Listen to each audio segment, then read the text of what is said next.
people? Am I streaming? Do you hear me? I have to wait for the delay before I actually get responses. Alright. Hey, okay, cool, yes. Awesome, people are hearing me. Alright, man, it has been a while since I streamed. Alright, so I intended on streaming a bit more frequently than I have been. And I guess I should, like, one of the things I wanted to explain, like, why it's been such a long time between Zeon the first stream and Zeon the stream 2000. What had happened was, I was waiting on, cause, okay, up until recently, I was with a network on YouTube, and it was a pretty dog shit thing anyhow. Like, I'd been meaning to just kind of get rid of them. It's like, you know, drop my contract with them, and like, I just didn't, because it was never enough of an inconvenience for me. But whenever I did the last stream, whenever I did the last stream that I had done, what was it? I was waiting to see what the super chats, like the payment on the super chats, because I didn't want to end my contract with them and then lose like the super chat thing, in case I didn't know if they were gonna like fuck me on that, because I felt that if people were going to give me, like, you know, like here, like, we want to show appreciation and like throw money at me, I wanted to make sure like it actually goes to me and not to some fucking shitty, you know, corporate motherfuckers. And I waited, and like I got like 60 some odd dollars in like super chat stuff. Video settings. I don't know. Hold on. It looks like the chat's not being sent often enough. Okay, sorry. It looks like there's the thing's saying it's having an issue. I don't know. Are you guys having any issues? I don't know if YouTube is just lying to me.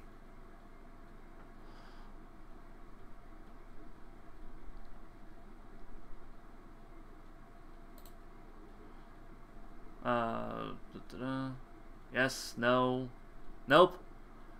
Okay, like, you guys aren't having issues. Okay, cool. Alright, then YouTube is just lying to me. Okay, anyhow, back to this goddamn story. Alright, cool. I guess, like I said, the thing's fucking lying to me for some reason.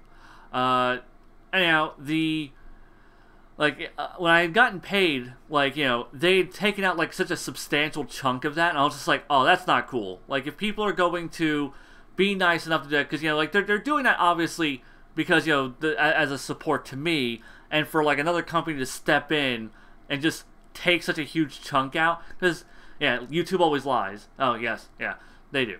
But yeah, I was just like, that isn't cool. No, fuck that. So I immediately dropped them, and then I was waiting. So, like, I was waiting to see what the payment was, and I, like, said the thing, like, I want to drop my contract, and then I had to, like, wait, like, a month for that to go through. So I was waiting on that to happen, and yeah, so all that shit has finally gone through, and now I'm streaming again, because, you know, this way now, if people want to, like, here's a super chat thing, I'll be like, cool, you know, people will know that their money is actually going to go to me and not to some third fucking party. Because, like, Walmart's going to take, or, no, what the fucking, YouTube is going to take a portion of this, regardless, but, you know, yeah, but, you know, at least it's not going to be split between, YouTube, my, like, you know, like some third fucking party assholes, and then come to me. So, yeah, that's what happened there. That's why I have not streamed in a while. And since I'm talking about YouTube fuckery, it works. It really does work, because I am going to be talking about just YouTube as a whole, because yeah, like I wanted to do this one like a while back. I've been wanting to sort of like one for a while, which is just kind of YouTuber advice, and I'm sorry for people who are at work. Hey, you just got here, that's cool, because, you know, I'm just now actually getting to the main point of this stream. let's see, what do you do outside of YouTube? I don't talk about my actual job. It's just kind of a thing with me. I always kind of keep that to myself. I like to have some level of disconnect between like myself and the audience, and not to put my personal business out there too much. Let's see, I'm going to talk about your relationship with other YouTubers.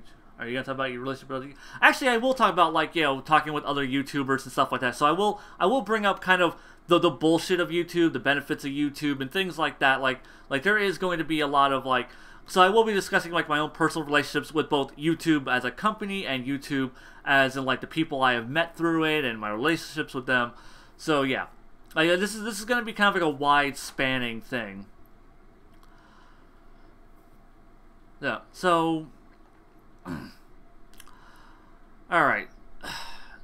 So, I want to start off for, you know, people who are starting in YouTube. You know, if you want to, like, get into YouTube, people always think, like, like, what's really important? And I'm going to tell you, like, right now, like, there are 3 things that you have to think about with YouTube. And then, first off is, well, okay. First, you need to decide what type of YouTuber you want to be. If you just want to be like a vlogger or a gamer or whatever, that's easy. That's going to be like the easiest thing you can do.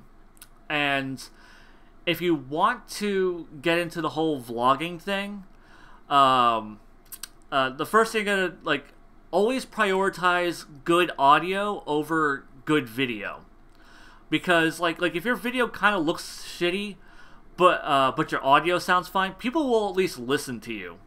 That is really important, because, like, you know, people might, like, you know, just tab out and, like, just listen to you talk and not actually watch the video.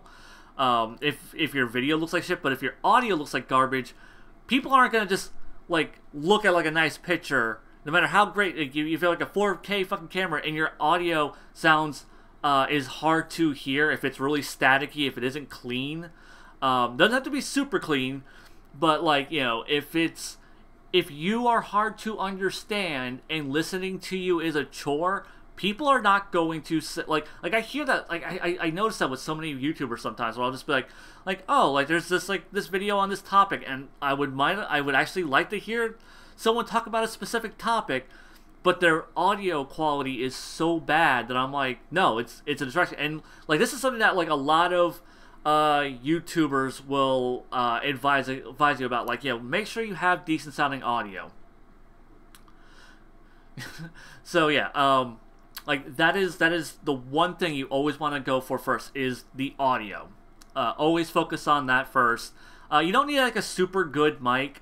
Like, you know, I use, like, a Blue Snowball mic. It sounds fine, and then I like run it through Audacity to, like, you know, like, boost my voice up a little bit and, like, take out background sounds.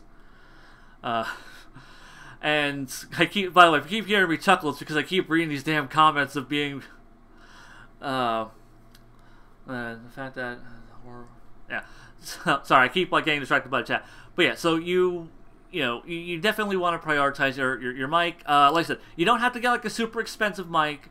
Just something that sounds decent is all you really need. Like I said, I use, like, it's a Blue Snowball mic. It has, like, the same quality as, like, a Blue Yeti, but it's, like, cheaper, and it's a USB mic. When Aggro not in this stream. Like, Aggro just got home from work, and I think Aggro, hell, I don't know, he might actually be watching this, I don't know. I haven't actually, like, gone to his room to talk to him at all. But, so, you know, when I release your mixtape. So, yeah, like I said, I have, like I said, not a very expensive mic. I forgot how much this fucking mic costs. But yeah, you know, you don't have to spend that much on a mic. But I would prioritize a mic over anything else. You know, like, as far as video goes, I mean, like, I use a friggin' iPhone to record all my videos. Like, it's super affordable, and it's really easy to. It's really easy to just, you know, plug it into your computer, drop the video file, and then you just drop it in your video editor, and you can go from there. Like, and, like, it's like, the video quality is gonna be pretty damn good, considering. Your audio quality will probably sound like dog shit. I will tell you that much. Like if you're just recording off of your iPhone, or probably most cell phones, you're going to probably sound like dog shit. At least I know with my phone I sound like dog shit, which is why I always set up now my microphone and record that independently. So like I'll have like my iPhone set up on its stand, and then directly to the right of it on my desk is my microphone. So, you know, that's just like a little setup that I personally do to do that, you know. And, like I said, like I use like an iPhone 5. It's not even like a newer iPhone. It's, you know. So, yeah. You know, video, audio, like, you know, like audio is the thing you want to prioritize. Video, like I said, you know, just if you have a smartphone, which 99% of you are going to have. I mean, if you have internet access, you probably have a smartphone. So, yeah, like just use that as your camera, and it'll do you just fine. Do you like Reds? Yes, I do love Reds. Like I wasn't planning on reading comments, but I'm like, oh yeah, I love Reds. Like that's a good drink. I like it, and it's my if I'm gonna get trashed on something cheap, it's gonna be Reds. So yeah, I don't have a phone. Lol. Oh well, shit. Then maybe you might have to invest in. Well, then I guess I guess you could just invest in like a webcam. Because I mean, webcams do 1080p. I mean, yeah, there are a lot of options to go with here. And by the way, guys, if you keep asking me questions, I'm not actually going to respond right now. Like I am not going to really respond to too many questions because I am trying. Like this stream does have a point. This is so. If you want to ask me YouTube related things, I will respond to that. Like, but you know, this is like, you know, like for this portion, I am only talking about YouTube business shit, and then I will talk about like you guys can ask me questions afterwards because I'm going to talk about like YouTuber advice, probably bitch about the YouTube system as the description says, and then I'll do like a Q&A. Alright, YouTuber related. Have you ever been demonetized? Not like a whole channel thing, but like, yeah, I have had videos demonetized before. In fact, one of my Zeon and Aggro Survival Arc videos, oddly enough, out of fucking nowhere, got demonetized. Super pissed about that. Super goddamn pissed. And, like, I tried to, like, it's like, oh, well, this has, like, offensive content. And I was like, what fucking offensive?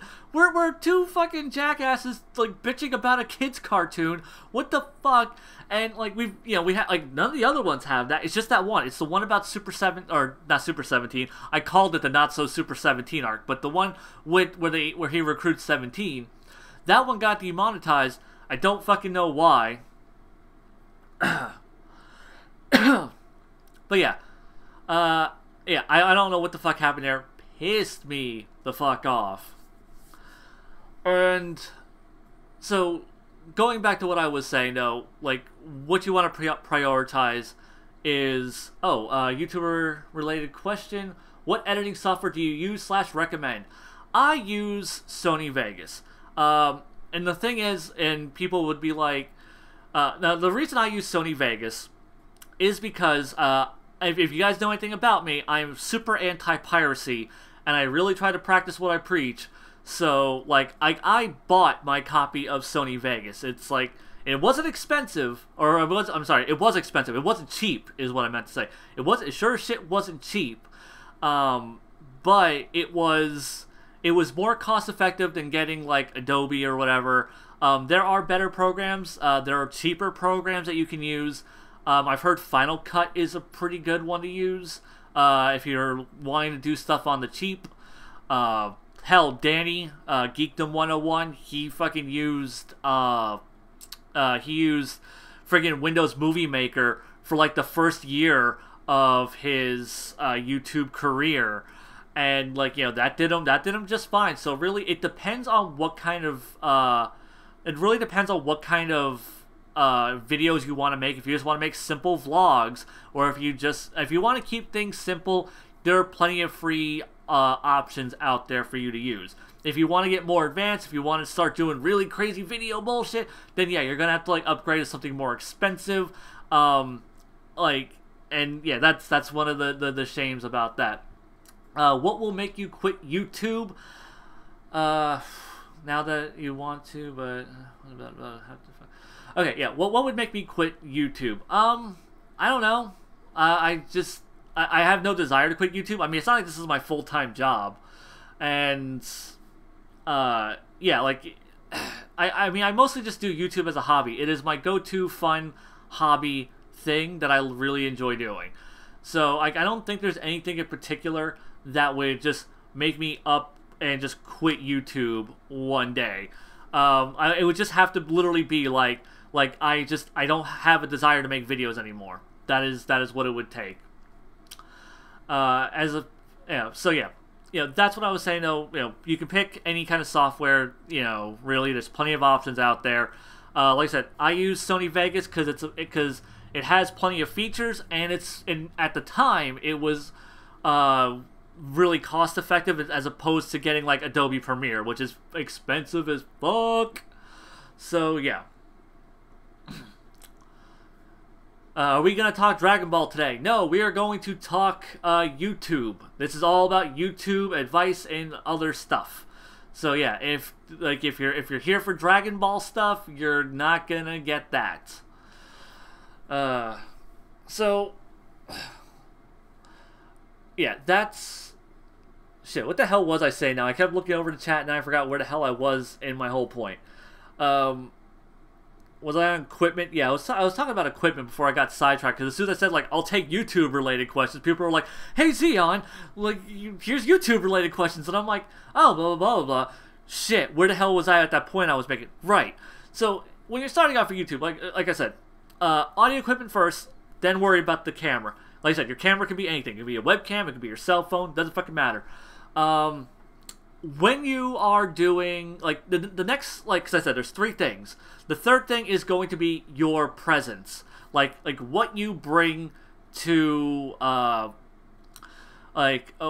you bring to the table, like, in terms of, like how you act on camera. Like, you definitely want to have some energy to you if you're on camera specifically. If you're on camera, you definitely want to put like some gesture into your, like some mannerisms to really kind of give your words more oomph to them.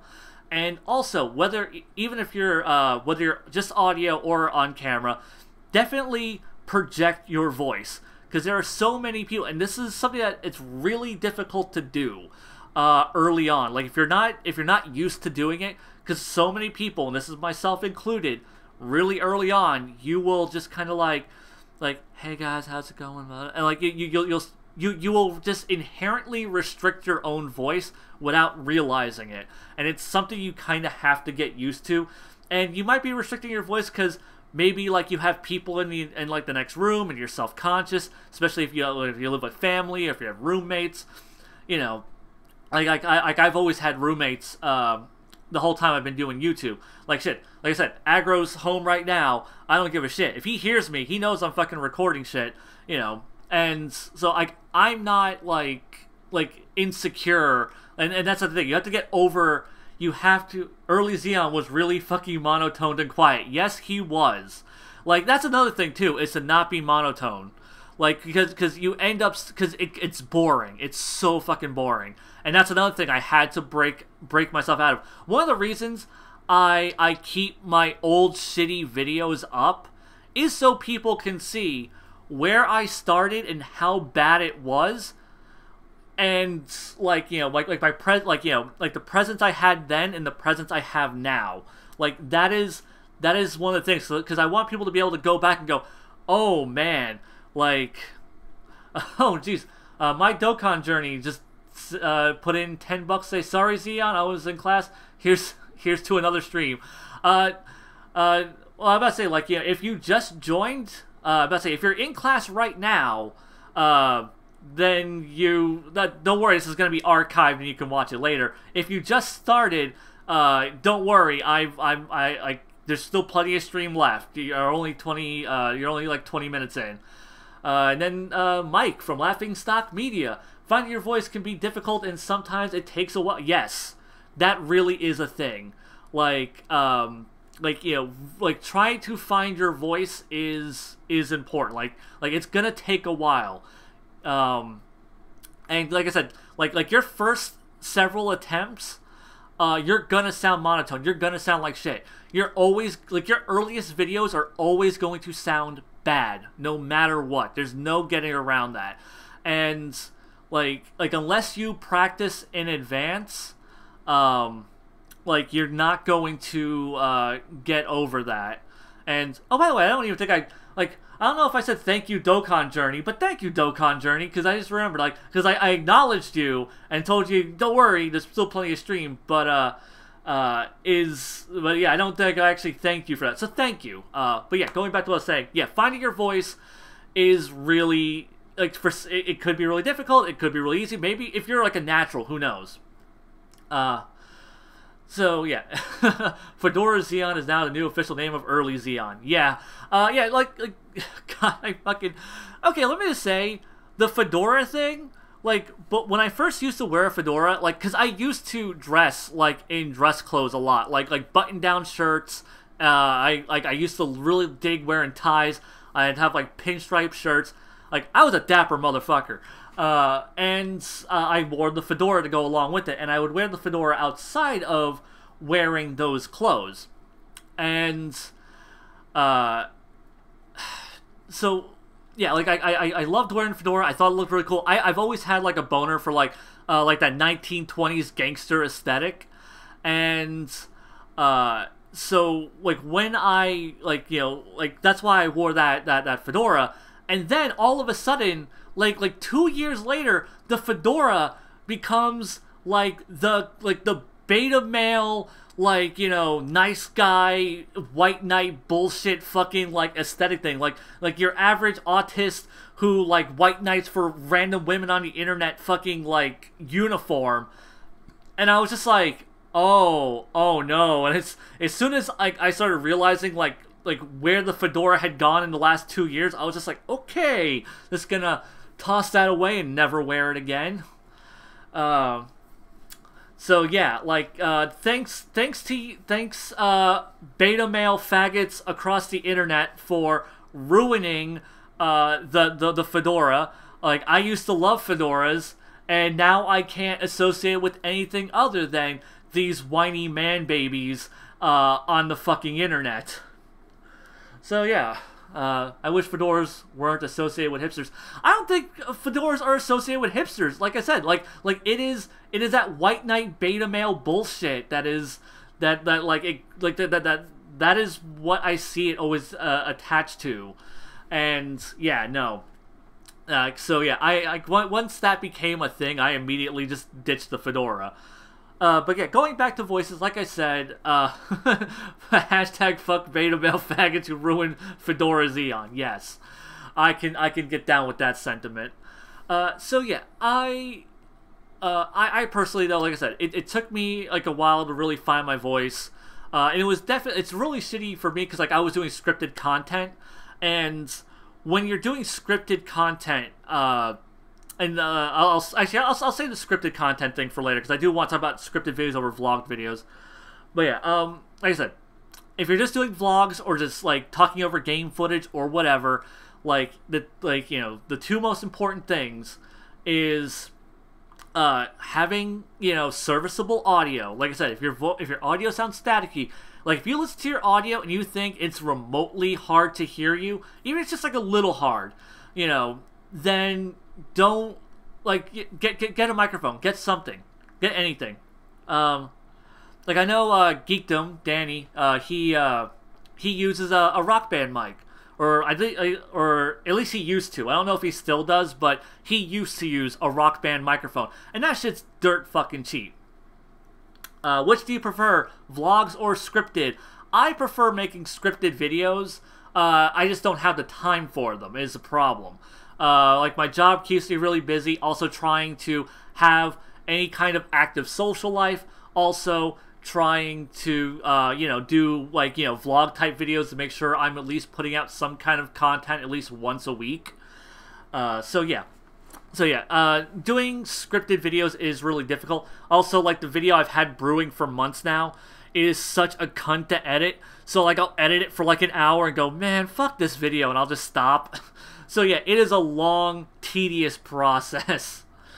So yeah, like I said, though, that's like for vlogging and like you know, if you're gonna do let's plays, things like that, find like your voice. That is the important thing. Like I said, you're gonna sound like dog shit for the first few, but yeah, like I said, you know, focus on getting a good microphone, or not necessarily a good microphone, but you know, focus on getting a decent microphone, and then, you know, work on trying to get your voice up. Like I said, you know, you're gonna have to get over.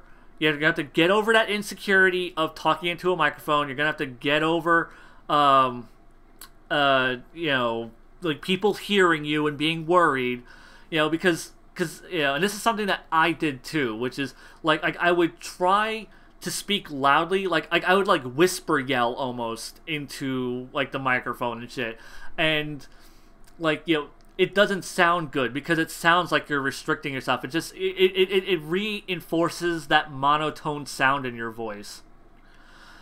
And so yeah, you really want to avoid that. So yeah, that's like the first two things. Like, or like, so yeah, that's like the two things you need to worry about: microphone and your vocal performance. Zeon, you were the reason I started watching DBS reviews. You tell the truth now. Yeah, honestly though, I don't know if that's a good thing that I got you into watching super reviews, because watching super reviews, honestly, I think the majority of them aren't that good. But yeah, if you're enjoying yourself, man.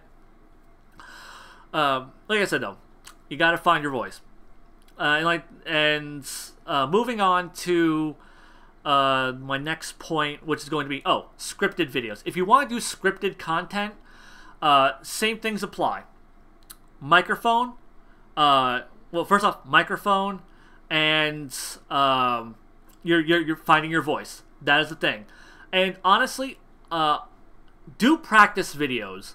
Like, if you're gonna do scripted videos, if you're gonna put the effort into doing scripted videos that are gonna be edited, make some practice videos.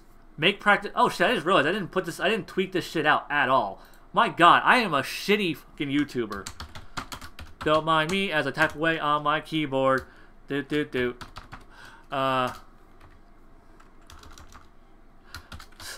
God, I am the least professional motherfucker on the planet. Yeah, sure, why not? There we go. Yeah, Zeon stream. Go watch it. Click. Go. All right. So yeah. Who calling you? Okay, there we go. So there, that should go through in a bit. So, anyhow, back to what I was saying. Oh,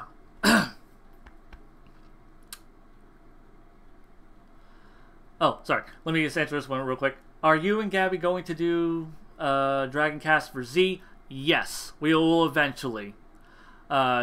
So yeah, like eventually Gabby and I will be doing the Z portion. Like I said, it's gonna take a long time, but we'll get there eventually, hopefully. As long as we don't cancel the series, it's gonna happen. So yeah, scripted content. Like I said, the same fundamentals apply here. Your microphone needs to be decent.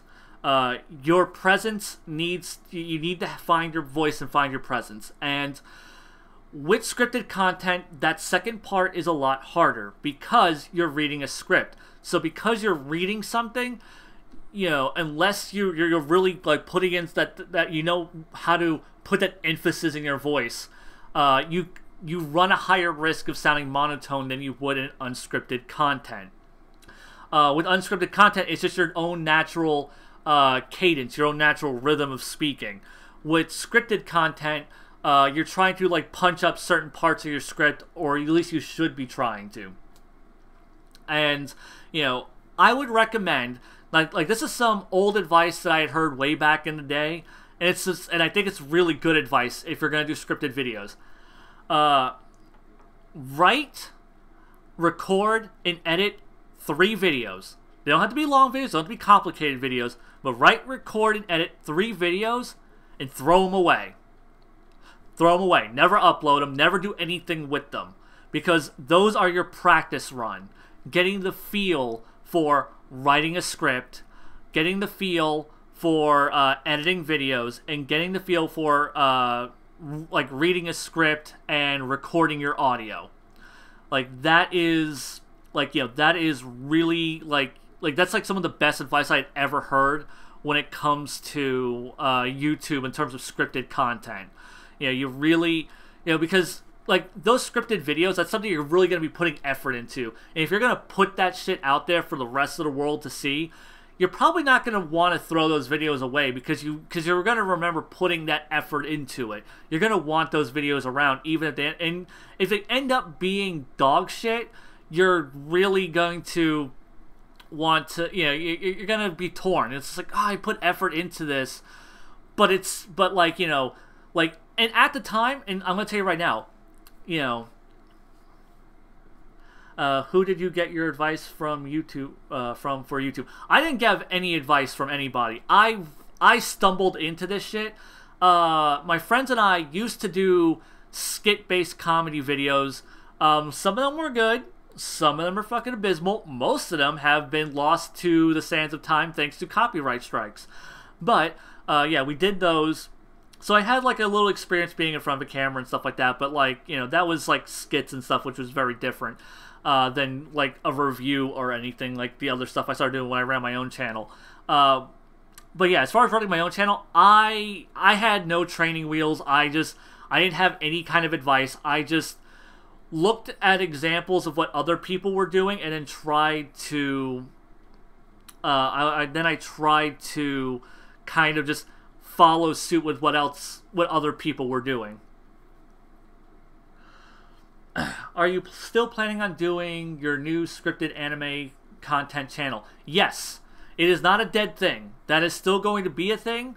It's just this year has been kind of a bitch. So yeah, it's been holding me back, and this first video is so goddamn complicated. It's not even that complicated, it's just tedious, and there was a lot of layers to it. There was live action segments that I had to record, and they were super complicated to record. Like, I'm sure once the video was out, they're not going to look complicated. Trust me, it took us hours to record all of that. And this is coming from someone who's had experience recording videos and knowing how to set up the camera, knowing how many takes to do, knowing what to do. Like, it's... man. So yeah, like those live action segments, when you see them in the video, they're not going to look impressive. I'll have you know, when that fucking video finally comes out in the year 20XDX, like, it's going, like, it's not going to look impressive, but it was a bitch to get all those shots. Yeah, so yeah, that is what's been holding that back, and, like, I want to do that. Once I get this first one out, I'm going to do a lot of, why do you keep making Aggro watch shitty anime? Fuck you, Aggro. I make you watch shitty anime because, well, you're my roommate, and I feel that friends should share things, and including their joys and their miseries. And Super makes me miserable, so I want you to share in that. So it bonds us as friends. So anyhow, where the hell was I in my tangent I was going on about scripted I was talking about scripted videos, and I really should probably stop looking at the chat as frequently because I keep losing my place in what I was talking about. And unlike the first stream, was just random bullshit, this one was supposed to have a reason for existing, and I actually had like an intention behind it. So yeah, scripted content, like I said, the first 3 videos, or just like I said, write, record, and edit 3 videos and scrap them. Fucking scrap them. And, and those, like I said, those are your training wheels. That's you practicing. That's you getting into, like, that mindset of writing scripts, recording videos, editing videos. Like, that is like, getting you in that, that mode. And From there, then you can start making the videos that, you know, you can even go back to the first 3 videos that you made. You know, re-script them, re-record them, and re-edit them. And see how much they've improved from the originals. And when I say, like, and I do mean, because you might think, like, well, I rewrote a script. Why should I rewrite a script? I can just re-record the same. No. Like, trust me, rewrite it. Because the more you write, the better you're going to get at writing. And I'm going to start getting into some of my issues with written content in a bit. Because I feel a lot of people pad out their videos way too goddamn much. I've been guilty of this in the past. In fact, one of the things like that's held up this fucking video I've been working on is I wrote it 5 fucking times because I wasn't happy with the script. I was just like, I could cut this. I didn't make this point well enough. I could probably condense these 2 points into this point. So yeah, that's something you also really want to work on is if you're gonna do scripted content, don't waste your audience's time.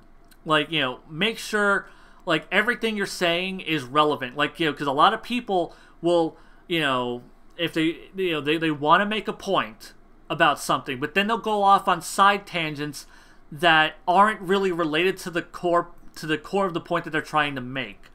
So it just ends up being filler, or maybe they'll say something in a really long, drawn-out way, and they could have just cut back on a lot of it. You can cut out a lot of stuff, and I'm going to, and this is in no means a Mother's Basement. Yeah, Mother's Basement pads out his videos really poorly. Like even like his Death Note Netflix review, I thought it was really informative, but his like even that one, I felt like, you know, he was kind of retreading points. He was, you know, he wasn't being anywhere near as concise as he could have been, because I think that video was like 25 minutes long, and I'm like, this is a 15-minute long video tops that's been padded out to 24 minutes or however long it ended up being. Like, I really felt like that was like one of those, like, and all of his videos are kind of like that, especially once he stopped doing his intro analysis videos. Once he started branching out into just analysis in general, he really started to kind of like pad out his videos.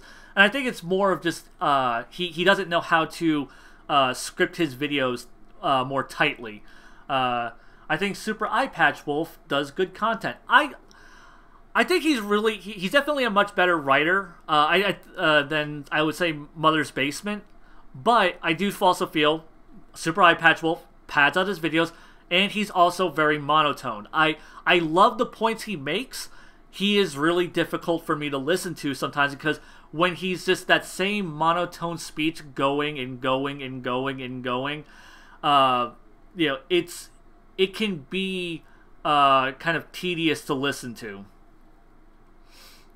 So yeah, that's you know, like, you know, that's my opinion on that's my opinion. Oh, okay, yeah, okay. So 25 minutes 3 seconds. That's how long the Death Note Mother's Basement review was. Okay, so there you go. Yeah. Like I said, he probably could have cut a good 10 minutes out of that video and still made all the points he wanted to.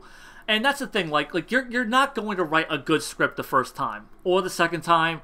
Hell, it might take you like a year before you really start getting into like writing more concisely. And I see this shit happen so often, especially like, you know, like just like I hate reading internet articles because there's so much fluff where people will pad it out trying to be humorous and like, you know, trying to give like this big cultural context that isn't really important to the point they're trying to make. So yeah, I see that happen a lot. And yeah, I don't. I hate that shit. I hate it so damn much. I feel like it's a complete waste of my time. I feel like it's a complete waste of time. Weeaboots has good reviews too, well scripted. Yeah, Weeaboots. Weeaboots is scripted. I thought first I said we wrote Weeaboots and I thought Gigaboots, as in like Dan and Bob's actual gaming channel. And yeah. I like Game Theory. Yes, Game Theory is another example of people who really pad out their videos. In fact, I refuse to watch Game Theory now. game theory, and like you will put people off. Like, I'm gonna tell you right now, like some people will like pad out their videos to like hit certain time marks and stuff to like, you know, so that way they can put extra ads in. I'm gonna tell you, and I would say it's better to just put out a smaller video. Just because if you're gonna put, because if you make smaller videos, you can put them out more frequently, and as long as you're still putting out the same amount of content, you'll still get like just as many subscribers coming into your channel. As long as, you know, like the length of your video isn't gonna hurt you that much. As long as you hit like that 10-minute mark and you can, I guess, you know, put an ad at the end, you know. But if you're gonna make a 10-minute video, make sure you have 10 minutes worth of points to make. Like, that is something that's really, really important. Like, you know, don't waste your viewers' time, because there's a lot of people, especially like younger kids and stuff, they'll sit through your videos. Older folks, they're not going to sit through like that kind of padding. They're gonna see the bullshit. They're gonna realize, like, no, like this isn't like like yeah, you're padding out your videos is bullshit. You're hurting your own point, and you're making your own video worse for monetization. People are gonna see through that, and you will lose subscribers over that. You will lose views. You'll also be bringing in people, but you'll also be alienating people, and you're gonna be making your content worse. I guess that's gonna like go into another point I have to make about being like, do you want to be profitable at YouTube, or do you want to have like, you know, or do you want to make content that's good? Because, you know, making content that is that at YouTube that'll make you popular on YouTube, and then making content that's actually good are two very different things. And okay, Rokosoka's asked me this twice, so I'm going to answer him. I have no clue who that YouTuber is. Alexander? I don't know. I don't know how that name's supposed to be spelled. I've never heard of him. So there's that.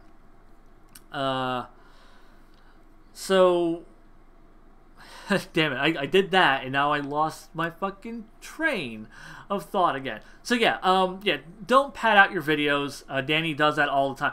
Yeah, okay, this is actually the example I was going to make originally, before people started bringing up like game theory and like Mother's Basement. And this is something I've actually said directly to Danny before, like Geekdom 101. Like I've when this video came out, I told him about this to his, like, well, not to his face because it was over Skype chat, but like I've told him this criticism outright. So this isn't me shit talking him behind his back, but his Broly video. Like, yeah, he did a video on, like, you know, like the history of Broly or whatever the hell that was, his Dragon Ball in-depth on it. And, you know, he spends like a bit of time like talking about like the production history, like the pre-production history of Broly. And then like the last little bit of it is him talking about like the last little bit was him trying to find my water bottle. The other part was him, or the end part was him trying to talk about the last two Broly films, but there's a huge chunk in the center. There's a huge chunk in the center, which is just him meticulously going through the entire first Broly film, like plot point by plot point, scene by scene, and it's tedious. It's like I even told him, I was like, dude, like, you know, I've seen the movie, like, you're not doing anyone any favors.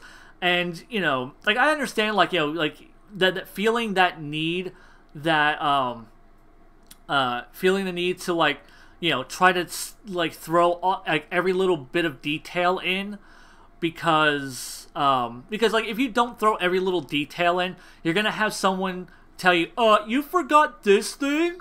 But you're gonna get that fucking comment regardless. You're going to get that shit regardless. And hold on. Sorry, just my throat is really goddamn dry from talking so much. Like right before this, I recorded 3 vlogs. And for anyone who hasn't noticed, I've been putting out like content like every fucking day for like a week straight. This is day 6 in a row. This is counting as a video. And I just recorded 3 more videos to put out for the next 3 days. I don't know why I'm doing daily content all of a sudden. It probably won't last that much longer, but I think I just wanted to see if I could. I'm going to burn out on that eventually. But yeah, like my throat is really fucked up and dry from recording those 3 vlogs and then coming into this and recording this shortly after. Okay, good. People actually have noticed. Good. People actually have noticed that I've been making content, because I thought it was weird that like I put out 5 videos back to back and nobody said shit. I was just like, God damn it. So what was I going on about? Oh yeah. Let's talk about Danny's video, his Broly video. Like I said, it's way too long. And the thing is, though, it really bugged me because he did a similar video for Frieza. And that video had way more information, was way more concise, and was shorter. And, like, it got way more information out to the viewer. And... the subjects... Zeon, can you get through the subjects faster? No, because I'm kind of unscripted. I'm, like, this is all me talking off the top of my head, and I'm trying to read the chat.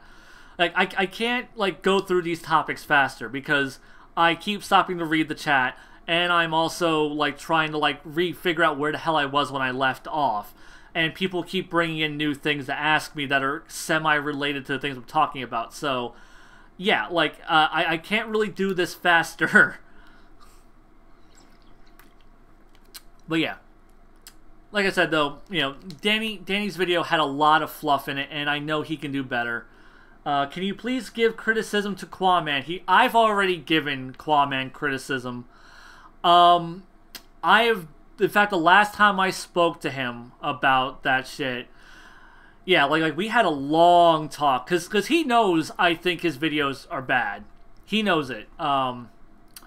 And like, unfortunately, I'm gonna tell you guys right now, I can't blame guys like Danny and Quinn and all of them for making worse videos, because when YouTube becomes your job, when that is the thing, like, you know, when when YouTube is your job and you have to, you know, like pay your rent with that, and you need to pay your car payment with that, like I understand, like, that, like, you know, like there's an incentive to just make worse content.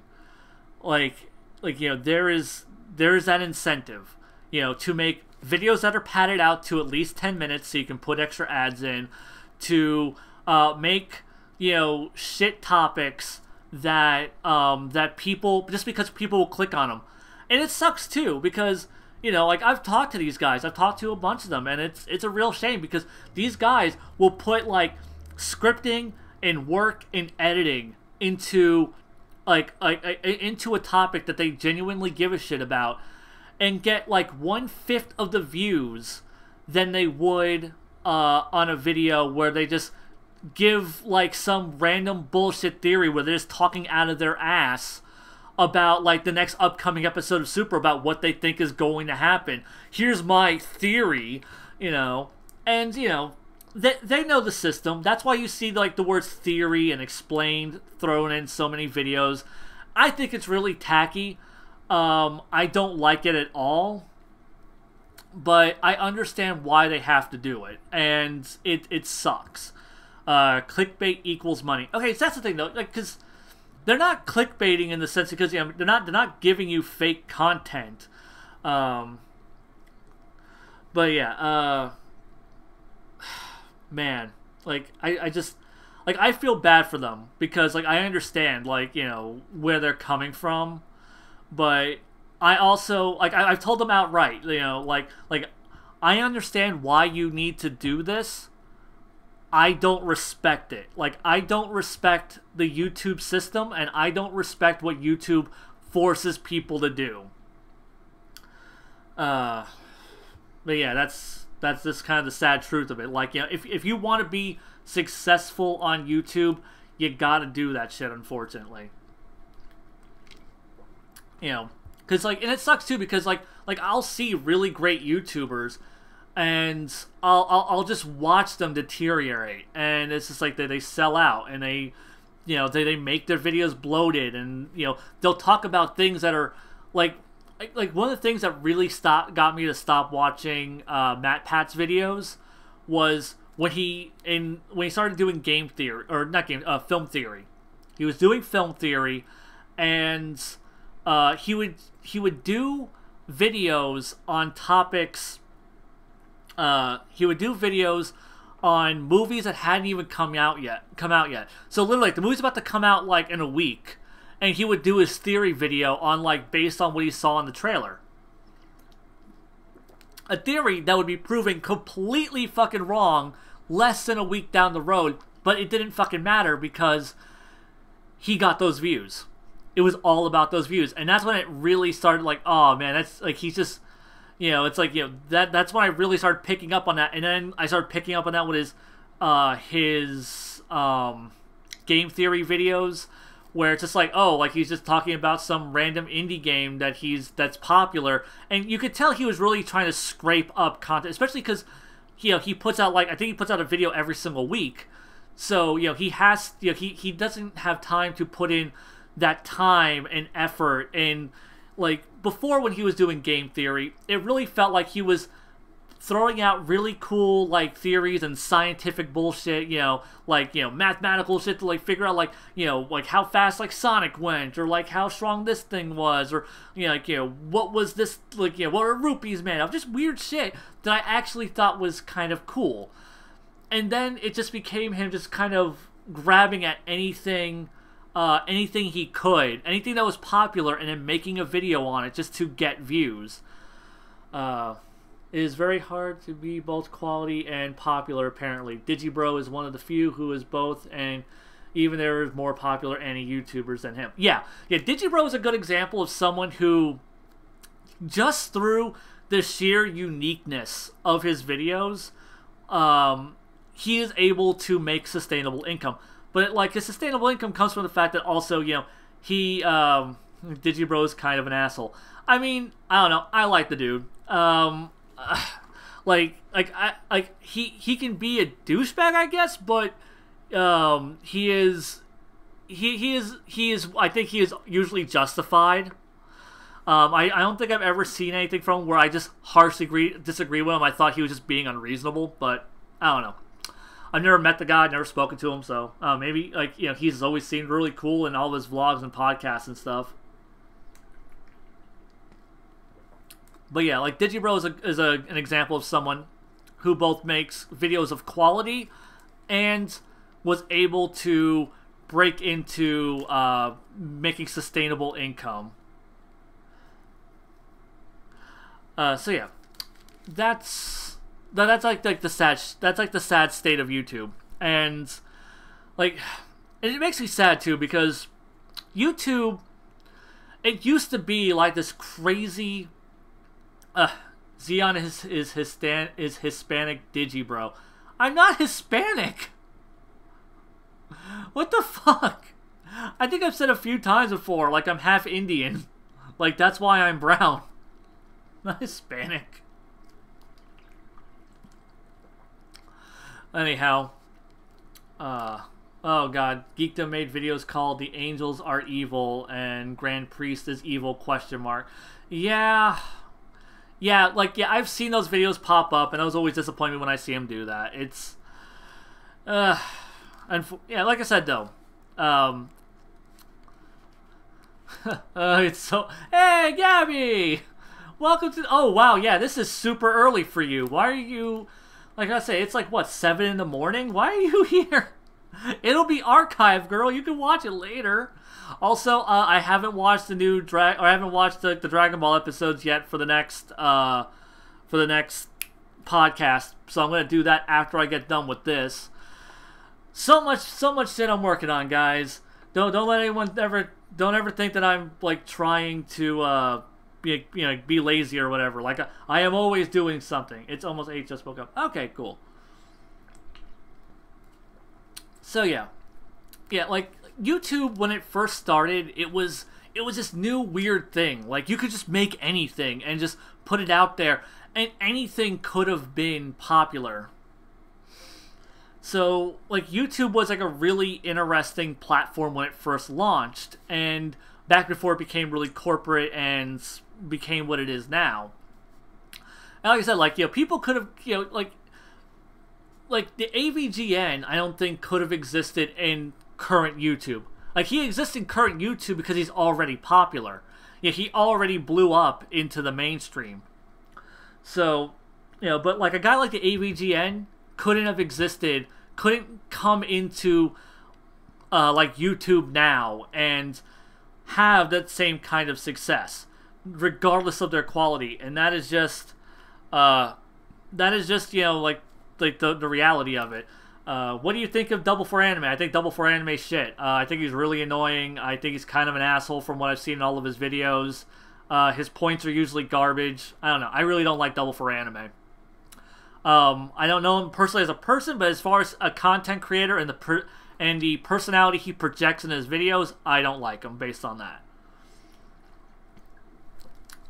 But yeah, like the AVGN, you know, someone like him, someone who just breaks out into the scene with something really cool and interesting and putting a lot of effort into what they're doing, they're not going, like, you know, like, they're just not going to make it. They're not going to make it in the YouTube sphere, unfortunately. And that's the sad reality, because now YouTube is prioritizing, like, you know, clickbaity videos. What I think about the anime snob, I think he's kind of garbage too. I think his voice is really obnoxious. For Neverworld, I think he's really obnoxious. Guys, like, a lot of these YouTubers I really don't like. I don't like most... Honestly, I don't like the majority of YouTubers. I'm going to throw that one out there right now. Like, I don't like For Neverworld's content. I don't like Double for Animes. I don't like anime snobs. I don't like a lot of the more popular YouTubers. I don't like a lot... Like I don't like a lot of YouTubers. That is... so yeah.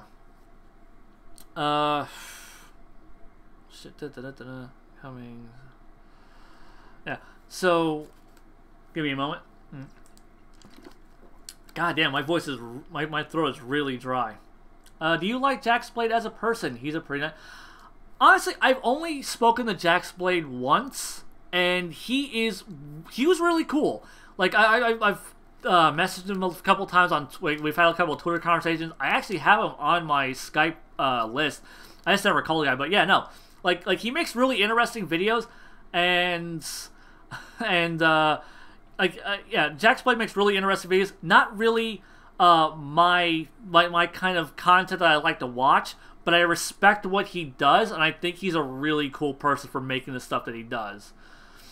We stopped talking to Super Jane because he was acting like an asshole. That's the truth. Yes. What Gabby just said, that is true. Let's see.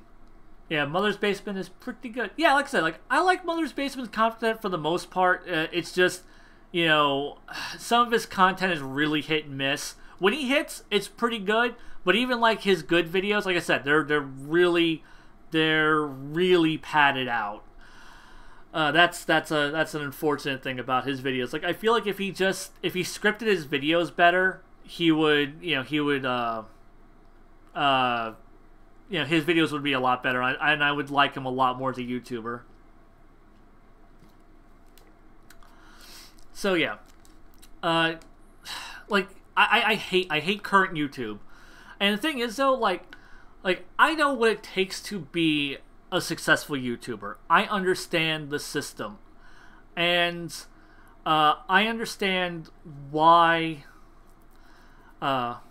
Mother's Basement has a habit of overanalyzing for me. Yeah, see, I don't feel like he has a habit of okay, sometimes he can overanalyze a little too much for me, but I feel like he has a habit of repeating himself too much. Like he kind of makes the same points over and over and over again.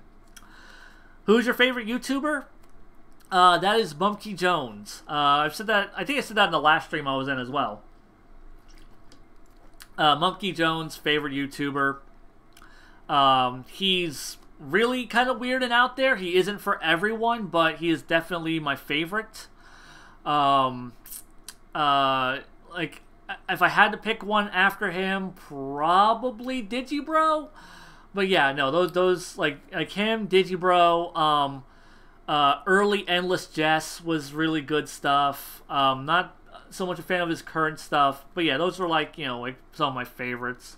I'd actually have to like look through my subscriber list and see, like my subscription list and see who I'm actually subscribed to remember who my favorite YouTubers are. Best Guy Ever is really good when he makes things.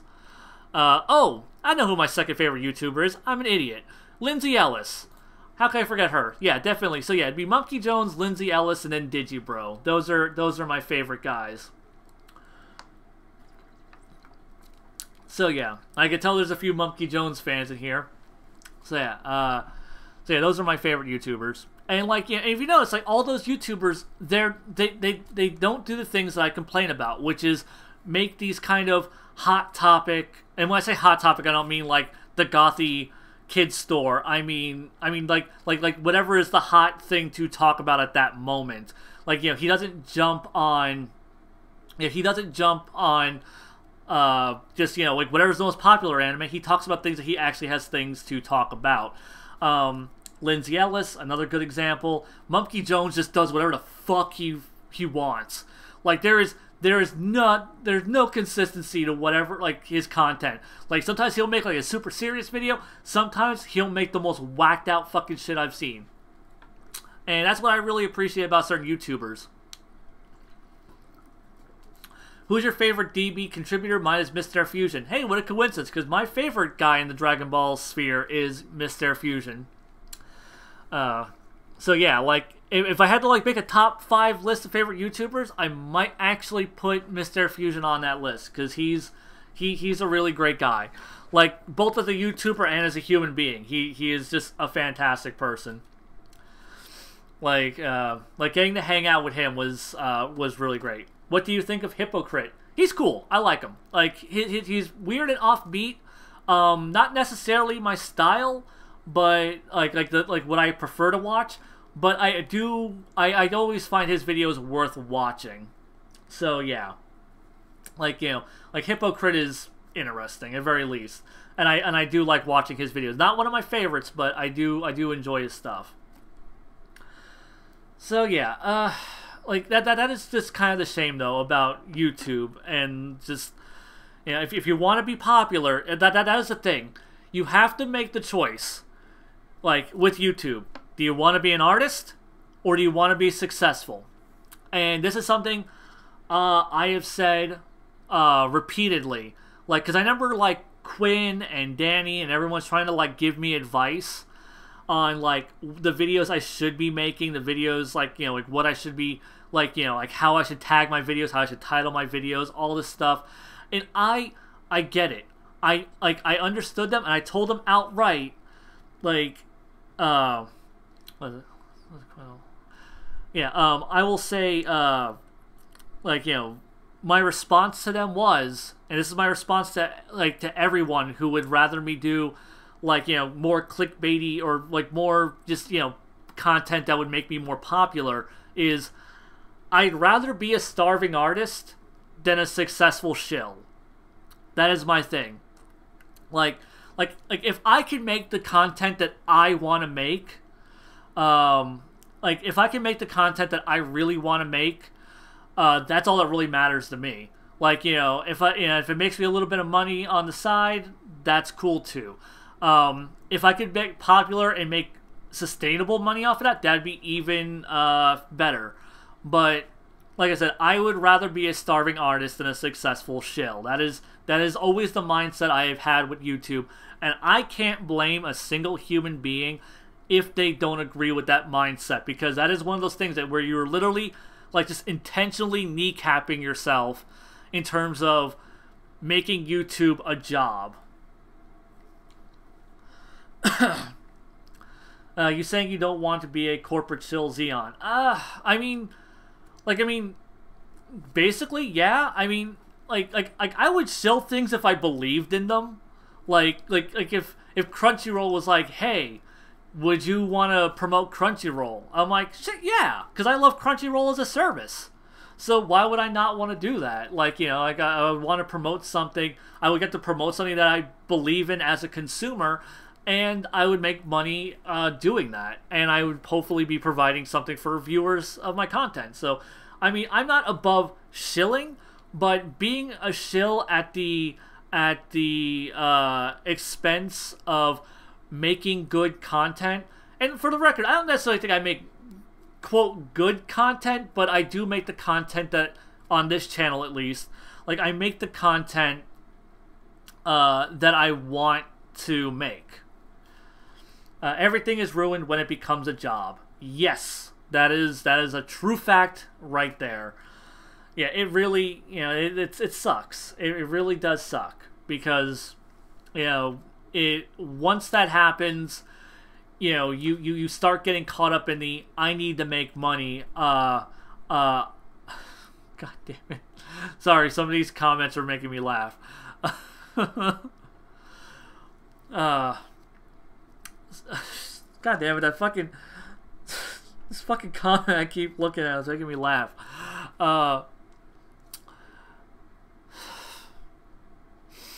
Son of a bitch. Someone had to go and put a fucking joke or ask me a question about eating pussy in the comment section. I can't stop laughing at it. God damn it.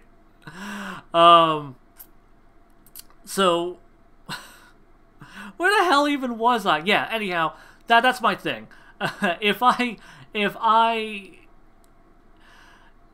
Oh, yeah, now I remember what the hell I was saying. Yeah, so yeah, once it becomes a job, it sucks. Like, you know, it can suck because then you get caught up in this thing of I need to be successful. I need to make sustainable income. I need to not let my views fall.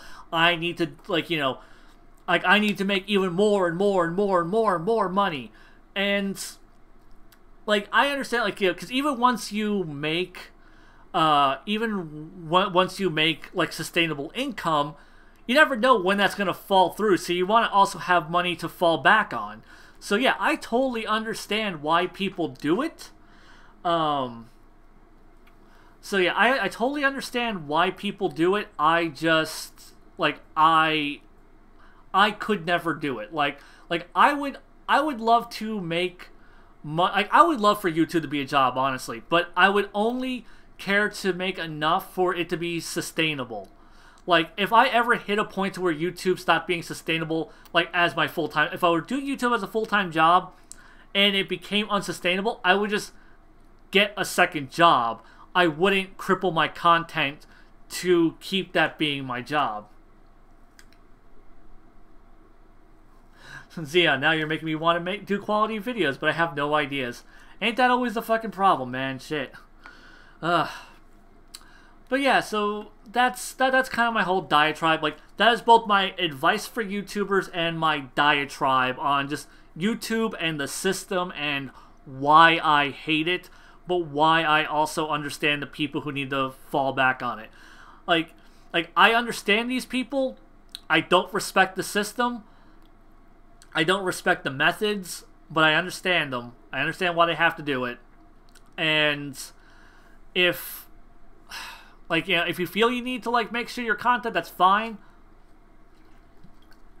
But I'm not going to watch it. That's for damn sure.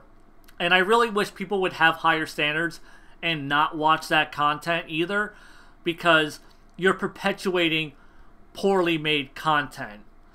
Like, you know, if you're going and watching shitty clickbaity videos, like, you're perpetuating that. Like, every time I see something that's just like, oh, like, I mean, yeah, I mean, like, you know, like, sometimes I'll be tempted to click on a video, but, like, I know, like, it's gonna be some sort of shit video, and I won't watch it. And, like, I always try to avoid doing that. Like Game Theory, I just won't watch Game Theory anymore.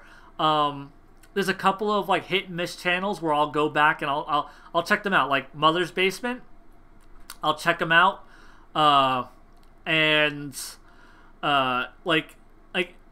I'll get about 5 minutes into his video, and once I see, like, if his video is gonna be meandering bullshit where he's just trying to pad it out and he's not really making a good point, like, you know, like, then I just won't watch him. Shit, good YouTube videos make me happy. Yeah, good YouTube videos make me happy all the time. I love stumbling across some great fucking YouTube video. What was it? I stumbled upon one earlier today. It was an hour fucking long, but it was, and it could have been shorter, definitely. But it was a guy comparing, what the hell was he? He was comparing the modern Sonic games, the adventure games, to the quote boost style of games, where they introduced the boost mechanic into the 3D Sonics. And like it's an hour-long video, and he makes a lot of really great points. And like I said, it's a really bloated video, but I don't think he intentionally made it bloated, obviously, for clickbait reasons. Like, I mean, the guy has only like 800 subscribers.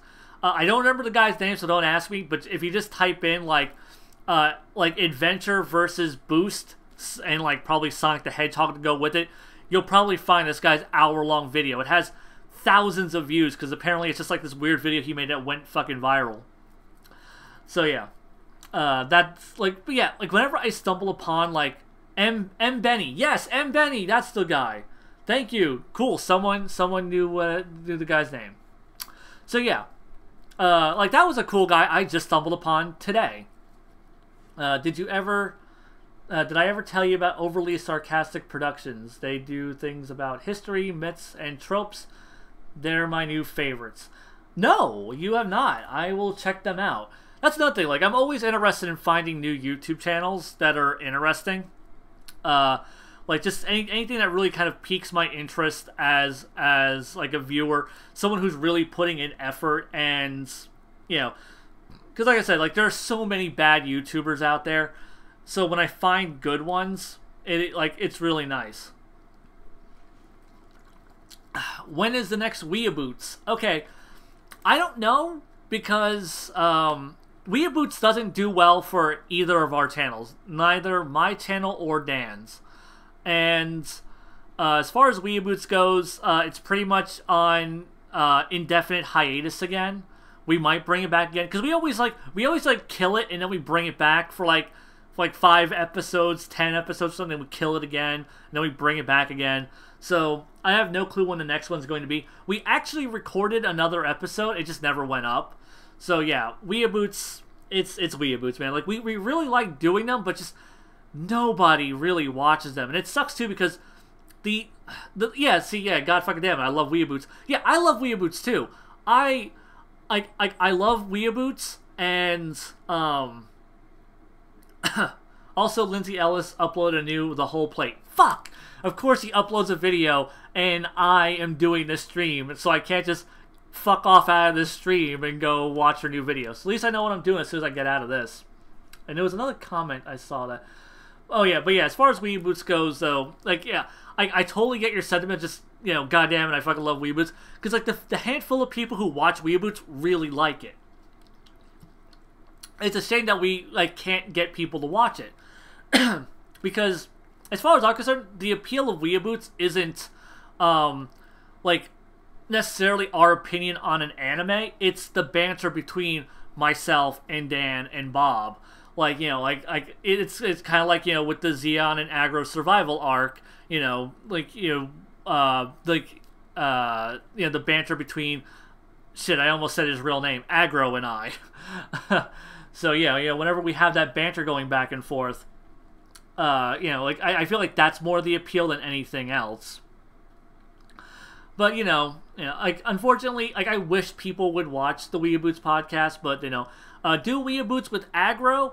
That is, actually kind of, not necessarily Weeaboots, but, Aggro and I were talking about doing, what was it, Zeon and Aggro on Vacation, where we just watched 3 episodes of a good anime.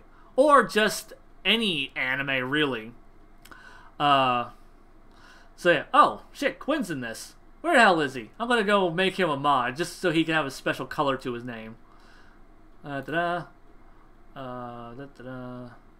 as moderator. Cool, there you go. So that way I'll see, like, his stuff when it pops in. And like, I guess Quinn wasn't in the last stream I did, so I didn't, because like literally everyone I knew who popped into the last stream, I made a moderator last time. So like Danny became a moderator, Gabby became a moderator, Jaxblade was a moderator. Yeah. Like Mike, Laughing Stock Media was a moderator. Like I made like everyone I knew who was a buddy of mine. I was just like moderator. But yeah, so Aggro and I have been talking about doing. Oh, sorry, super chat. Let me read this. Hey Zeon, I'll be active in the next stream. Just want to say, love the reviews with you and Aggro. Zeon out. Stats fair mod for me too. Sorry, I really do. Like I don't know you personally, which is why like. I only leave the mod thing because if I give the mod privileges to someone who I don't know, they could end up abusing that power. So yeah, I don't want that to be a thing. But yeah. But I do definitely appreciate the $5. Thank you very much, and thank you for enjoying the Zeon and Aggro reviews and stuff, because like I do like making. Am I a mod? Yes, Jaxblade, you were a mod. I was just actually talking about, I was just mentioning that I made you a mod as well. So yeah, I don't even remember the last topic I was talking about. Was it still YouTube related? Was I still, oh right, I was talking about, oh yeah, right. What I was going to say is, Aggro and I have an idea for a podcast, or not a podcast, but like another vlog series, just called like, Zeon and Aggro, on vacation. Please do that with Aggro. Any more super and he may move out. Yes. Thank you, Dokkan Journey. That is true. Like, because for the record, like we're not pretending to dislike Super. We really think Super's a bad anime. I'm watching it to do these vlogs because I think it's fun to shit on Super because it's so bad. Like, this is catharsis. Like right now, like I have like come around to the point to where I make Super videos at this point just to trash on Super because it's fun, and like I mean when it does something good, I'll give it a pat on the back. But you know it's Mr. Fusion gave Super a 2 out of 10. I was crying. Really? I've never actually spoken to Lance about Super. Dragon Ball Super is like reality TV. It's so ridiculous, but I can't stop watching. See, I did stop watching. Man, I stopped watching. Like, the only reason I came back is because people kept telling me, dude, it's better. You need to check it out. And then people telling me, dude, it's horrible. You need to come back. And I was like, I don't want to come back. So yeah, like whenever I decided I was going to come back, I decided to bring Aggro in because there was no way in hell I was going to watch Super by myself and talk about the show by myself. I needed somebody to bounce off of to make this more fun. Mr. said it on Twitter a few weeks ago. Someone asked him and he just said it. Oh, okay. Damn, I didn't like, you know, get a chance to retweet that out. Damn it, because I totally would have retweeted that. Now I'm going to like go through his old tweets just to find that and retweet it. That's awesome though, because honestly, like I would say Super's more of a 3 out of 10, because I do think there's enough good in Super to be at least a 3. But yeah, it is. It is still going to just be a 3. Like I don't ever see it elevating beyond that. It's been going on for way too long to get above a 3 in my mind. I still don't hate Super. I know, Gabby. I know you don't hate Super, and no one's going to tell you to hate. Okay, people are going to tell you to hate Super. They can go fuck themselves. You keep on enjoying Super because goddamn it, someone needs to. like someone still needs to be able to love Dragon Ball. Let's see. I like the slice of life episodes better than the action ones, to be honest. Yeah, no, I totally agree with that, Jax. Like, dude, I think the slice of life episodes are so much better than the than the action oriented ones, because and I did a video talking about this, how Super is at its best when it's just being about the characters, because Toei's writing staff on Super, they're really Hold on. Really? I would give Super a 7 out of 10. It's average. No, see, average is like a 5. 5 is average. 7 is above average, damn it. Like, people need to learn what the fuck average means. It's okay. I give it like an 8. No, an 8 is not okay. Like an 8 is really good, you fucks. Learn to use a number scale properly.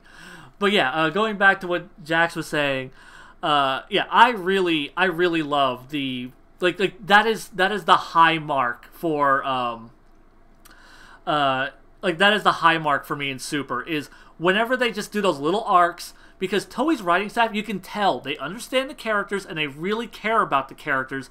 So when they're writing the characters on like just like in these small little things, it's great. It's awesome stuff, and like they really do them justice. When they try to do big storylines, they're just they get too convoluted, or they just get too sloppy, or like there isn't good communication between the writers, and then like the writing becomes really inconsistent, and like that's where Super really starts falling apart, because the writing staff, they're like what Super needs is a consistent showrunner that is making sure these scripts are written way in advance, and is just, you know, keeping up the schedule, and, you know, making sure narratively the shit isn't falling apart. Because there's no excuse for Super to be as bad as it is, unfortunately. Like, for Super to be as shoddy as it is, like, I feel like it's really inexcusable. Like, you know, because the ideas may not be the best ideas for storylines, but you can make really good stories out of these. I feel there's really good potential for storytelling here. Even with things like Kale and Khalifa, I think there's potential, but they've squandered it, and they've just gone about it in really sloppy fashions, and yeah, it's disappointing, honestly. And yeah, I'm always, like I said, like whenever they do slice of life episodes, I love them so much. Like I said, the 9 Weeks of Peace arc, that is great stuff. Like, if Super were just that, I would love it. Super would be like possibly my favorite installment of the Dragon Ball series, or the Dragon Ball franchise. If like yeah, like that, it would definitely be my favorite in the Dragon Ball franchise if it were just always that. And Dokkan with another $5. Damn, dude, you're really giving. Thank you very much. Very humbling. Teachers getting pissed. See you next stream. Thank you very much, bro. I definitely appreciate it. You have a great night. Like, it'll be archived for you to watch later. But yeah, I think I've pretty much passed all the things I wanted to say about YouTube and all that bullshit. So, I guess we can just start getting into questions and answers and all that jazz. So if you guys want to ask me shit, now is the time. But yeah, let's see. What is... Yeah, because I don't think there's really anything else I had to say about YouTube and the YouTube system. I mean, a lot of its problems are all surface level. A lot of people know the issues with YouTube. And honestly, I hope the advice that I gave, like, someone is able to use it and put it to some good use. And, you know, because I want to see more interesting YouTubers out there. Hashtag watch Firefly. You fucker. Ever heard of Bennett the Sage? Yes, I have. He's okay. I mean, I don't really like his content that much. Every so often he'll do something that I think that piques my interest, and I'll watch it, and I'll be like, that was an okay video. But yeah, are you naked and doing this? No, I am wearing boxers and a I'm wearing boxers and a Lucky Star t-shirt at the moment. That is what I am wearing. So yeah. Pretty much every video you guys have ever seen me in where you can't see me from the waist up, I'm not wearing pants. I am just going to say that one right now. I live in Florida. It is too fucking hot for pants. And hell, like even shorts. Like honestly, like if it wasn't for the fact that I didn't want my balls hanging out during the Zeon survival or Zeon and Aggro survival arc stuff, I wouldn't even wear pants for those either. Ugh. You know, someone would be tuned in on here, turn on from hearing that. Possibly. I don't know. Have you ever seen SpongeBob SquarePants? Yeah, I think everyone's seen SpongeBob. Like shit, I think everyone has seen that. But yeah. Oh shit, that I just remembered. I never got to finish talking about oh, hold on, let me read this one because someone said sorry. Santiago has said this one a few times and I kept being caught up in other points and not replying to it. What do you dislike about current Endless Jest? I don't necessarily dislike current Endless Jest. I don't like it anywhere near as much as I used to. Or as much as I liked his older stuff.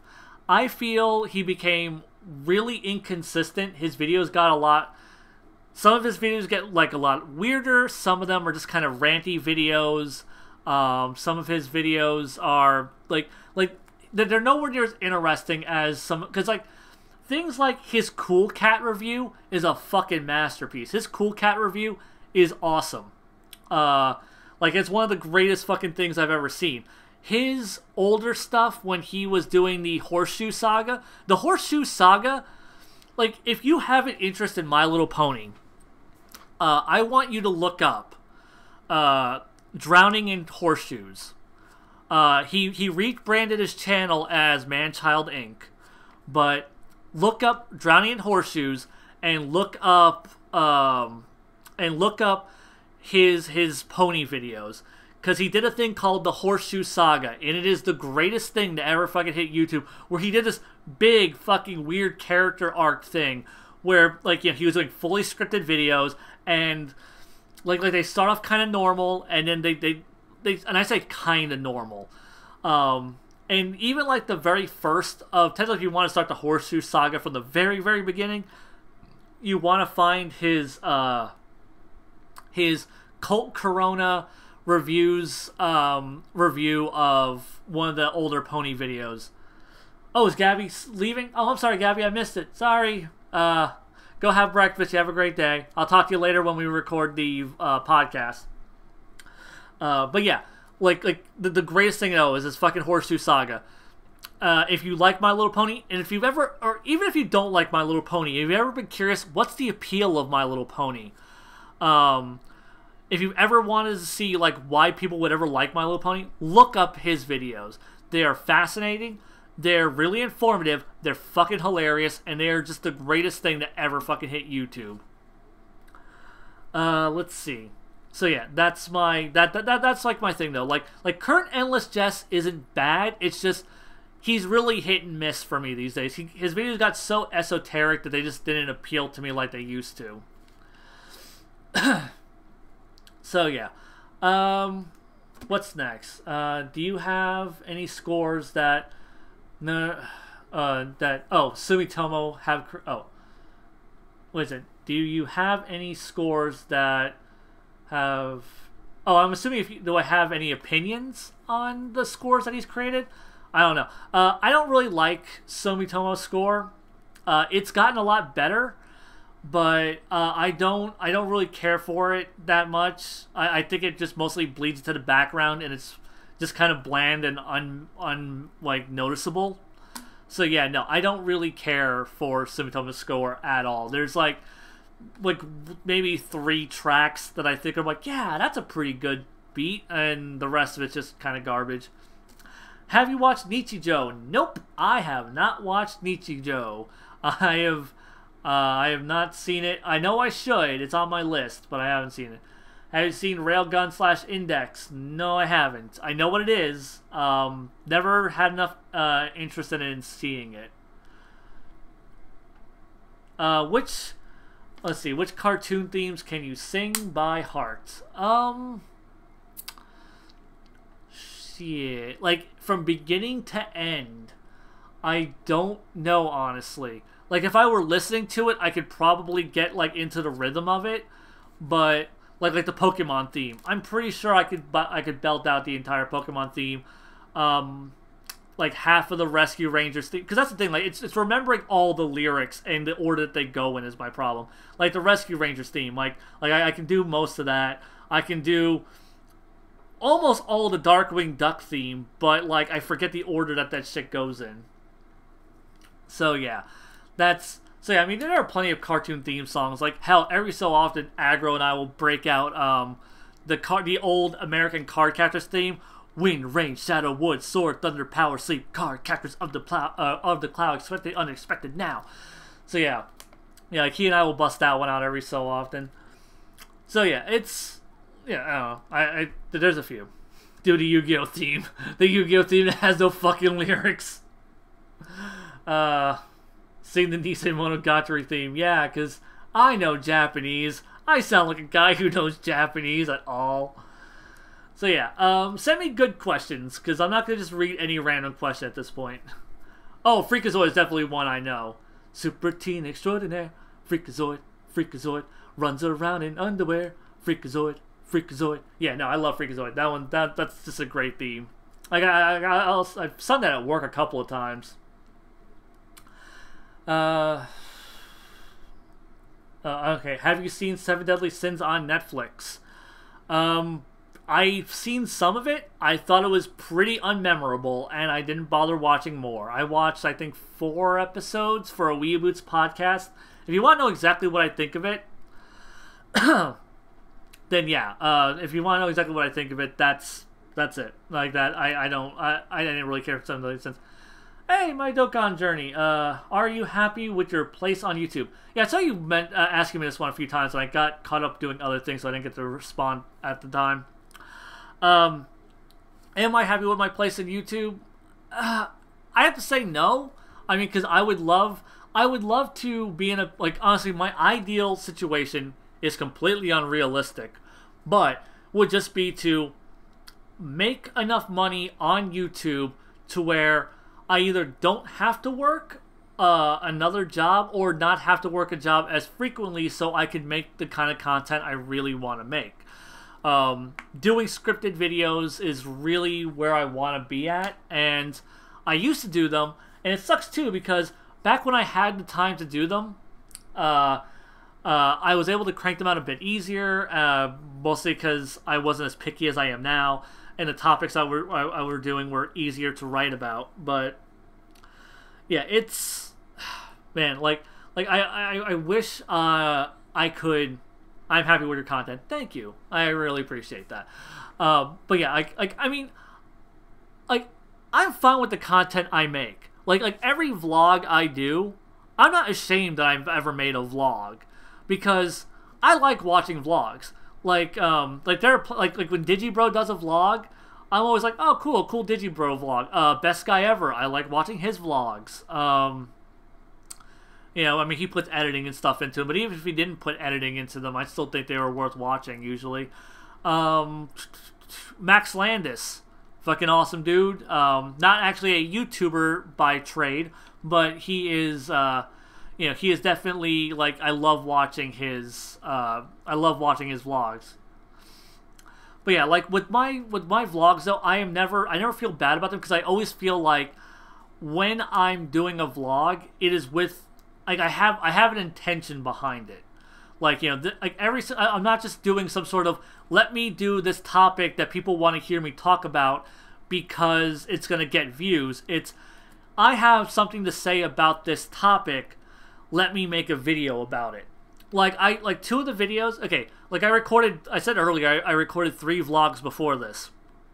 And one of them is me talking about Khalifa being a Mary Sue, because I got to those episodes. I think she's a fucking Mary Sue, and I wanted that to be its own little video, its own little topic. Even though I mentioned it in the video with Aggro, I feel that needs to be its own video for people who wouldn't click on that Aggro video, so that way I can get my thoughts on that out to more people.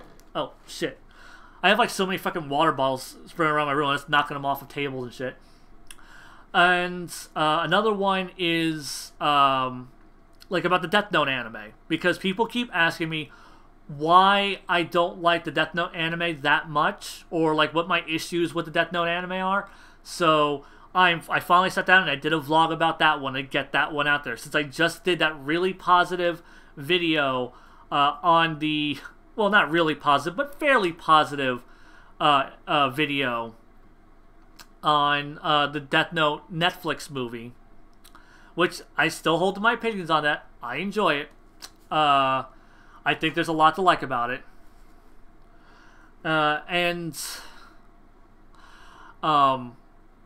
But yeah, so like I felt like I really needed to get my thoughts on the anime out there because the anime is what everyone knows about. Awesome, I requested that video on the anime. Yeah, actually a few people have requested it, but yes, no, like I've had a lot of people asking me about that. Any daily reminder, Zeon? I don't know what do you mean by daily reminder. If you contextualize that, are you still planning to release/re-release more freshly abridged Japan? That is something that I really want to do. Yes, I have not forgotten about it.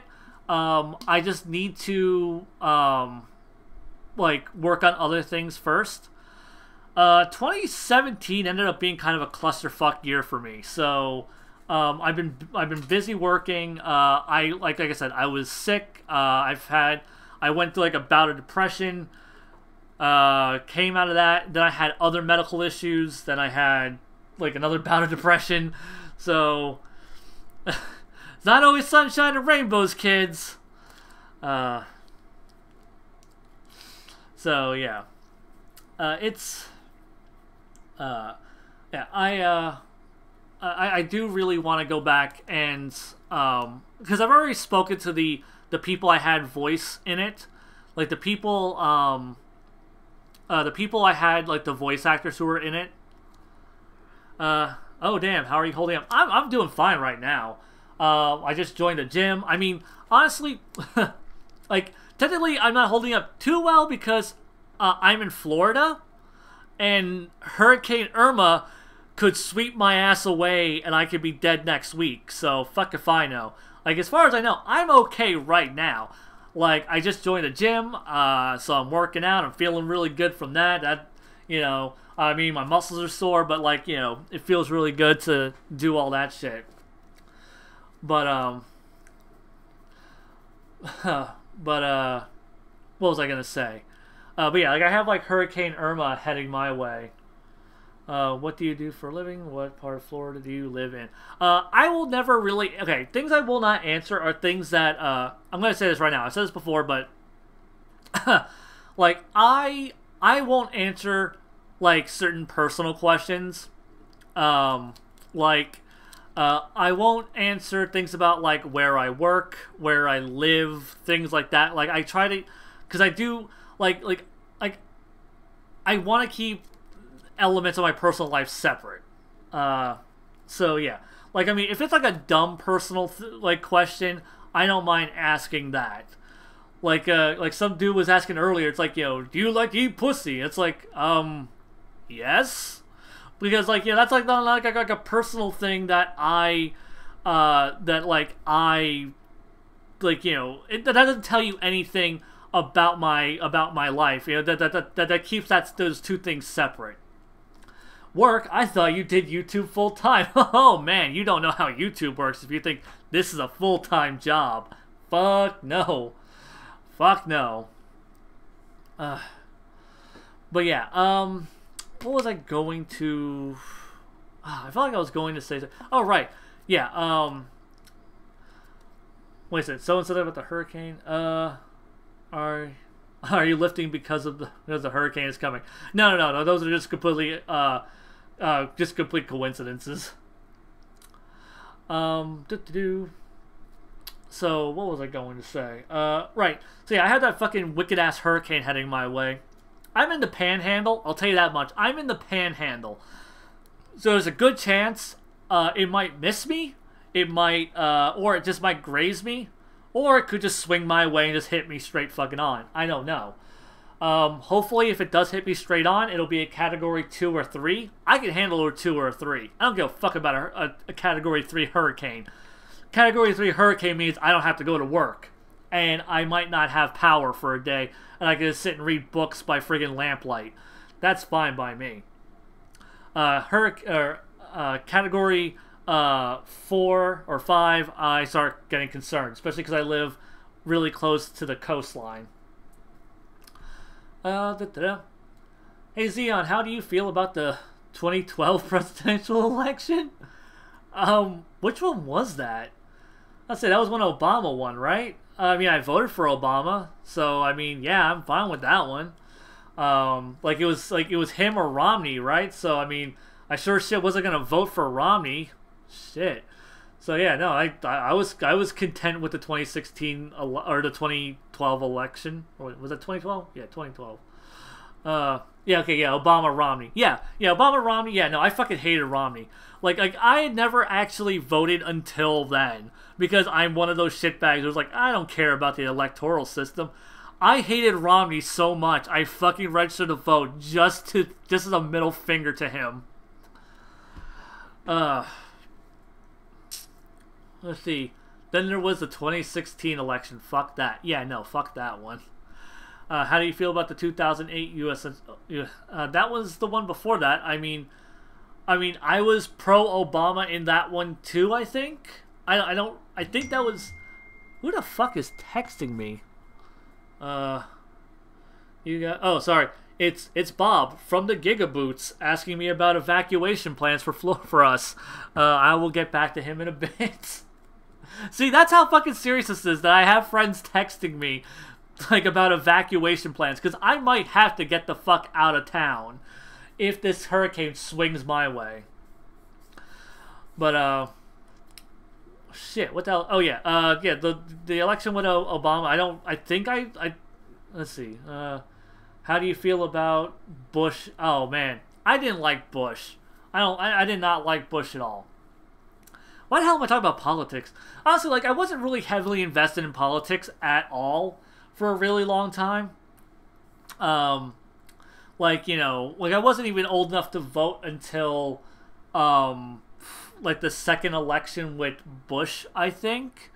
And, I didn't like Bush by then, I know that much. I thought he was an idiot. Kind of inoffensive, but an idiot.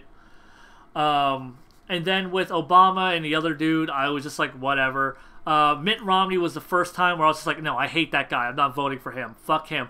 Like, what made me vote against Mitt Romney entirely was based on him being anti-gay marriage. I was like, fuck you, bro.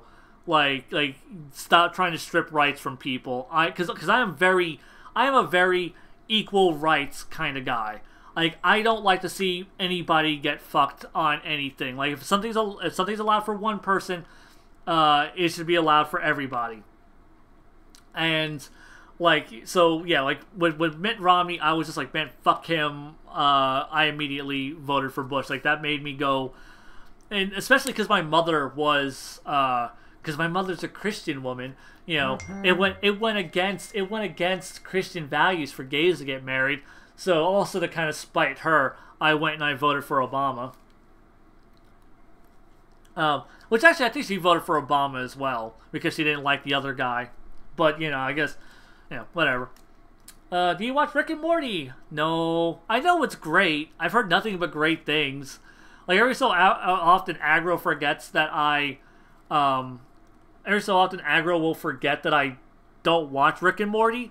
And he'll ask me, oh, hey, did you see the recent episode of Rick and Morty yet? And I was just like, Kyle, or Aggro, I don't watch Rick and Morty. Okay, so yeah, that's what do you think of Trump? I've been pretty vocal. I hate Trump. Like, this guy, it's like everything he fucking does pisses me off. Not everything, okay? I can't say everything. He donated, $1 million to the Hurricane Harvey relief fund. Like, you know, that's a really altruistic thing. That's a great humanitarian thing to do. And, like, honestly, I don't necessarily think, like, Trump is an evil person, but I do think he's a stupid person. I think he's an incredibly short-sighted person. And, like, some of the things he does, because I do think that in his mind, he thinks he's doing it for the betterment of our country, but just everything he does pisses me off. Like when he banned transgenders from the military, pissed me off. What was it? This recent thing with DACA.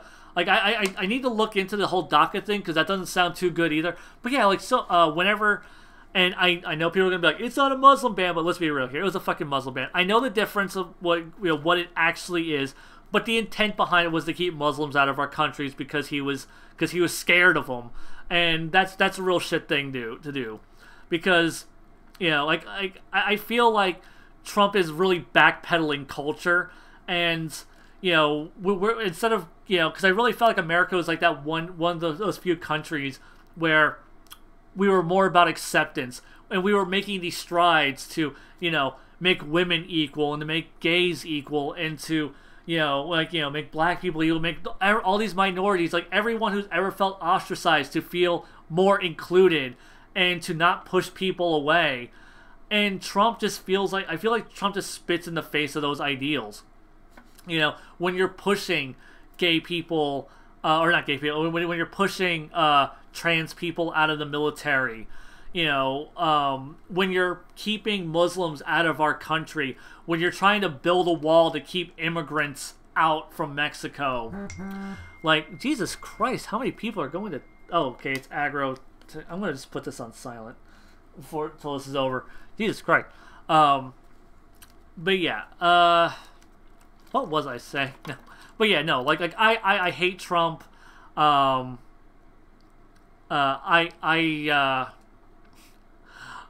I can't stand the guy. Like, I voted Hillary. I'll say that right fucking now. Call me a liberal cuck faggot all you want. I don't give a shit. Like I wouldn't have had to have worried about Hillary colluding with Russia. I wouldn't have had to have worried about Hillary kicking trans people out of the fucking military. I wouldn't have had to worry about a lot of things. I can't, I'm trying to remember all the shit Trump has done, and I can't even recall, because it's like he does so many things. Hillary is a goddamn criminal. So is fucking Trump. Who gives a shit, man? Like, all fucking politicians are criminals. I want a good fucking leader for I want at least a more competent leader for my country. So yeah, no, I fucking voted for Hillary. I don't give a shit. Like, Hillary's a criminal. Yeah, so's fucking Trump. I don't give a shit, man.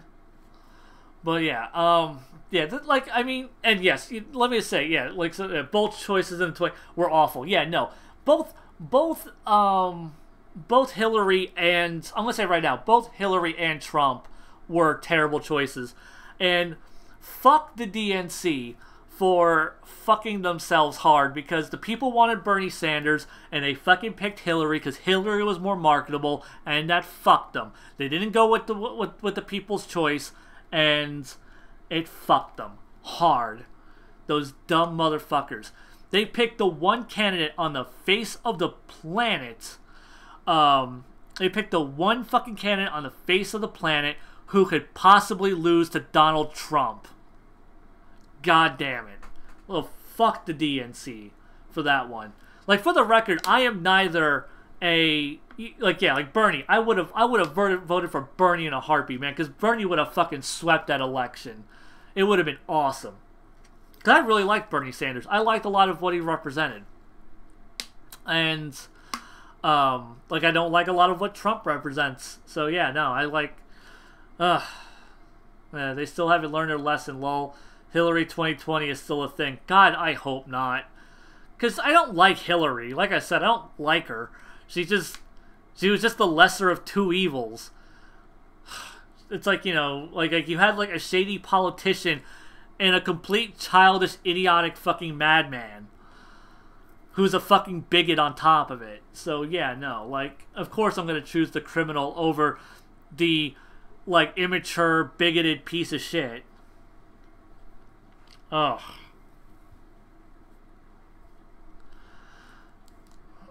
But yeah, no, I just... So yeah, come on, guys. Toss me questions. Toss me good questions. Because if you guys don't have good questions, I'm going to end this stream. And, I want to end the stream in the next 10 minutes. When are you going to pay your bill of part of the electric bill? Well, it's not due to the 11th. Is this like a 9/11 joke because our bill is due on 9/11? I mean, I can pay it whenever. I usually throw in the money like a day or two before. God damn it.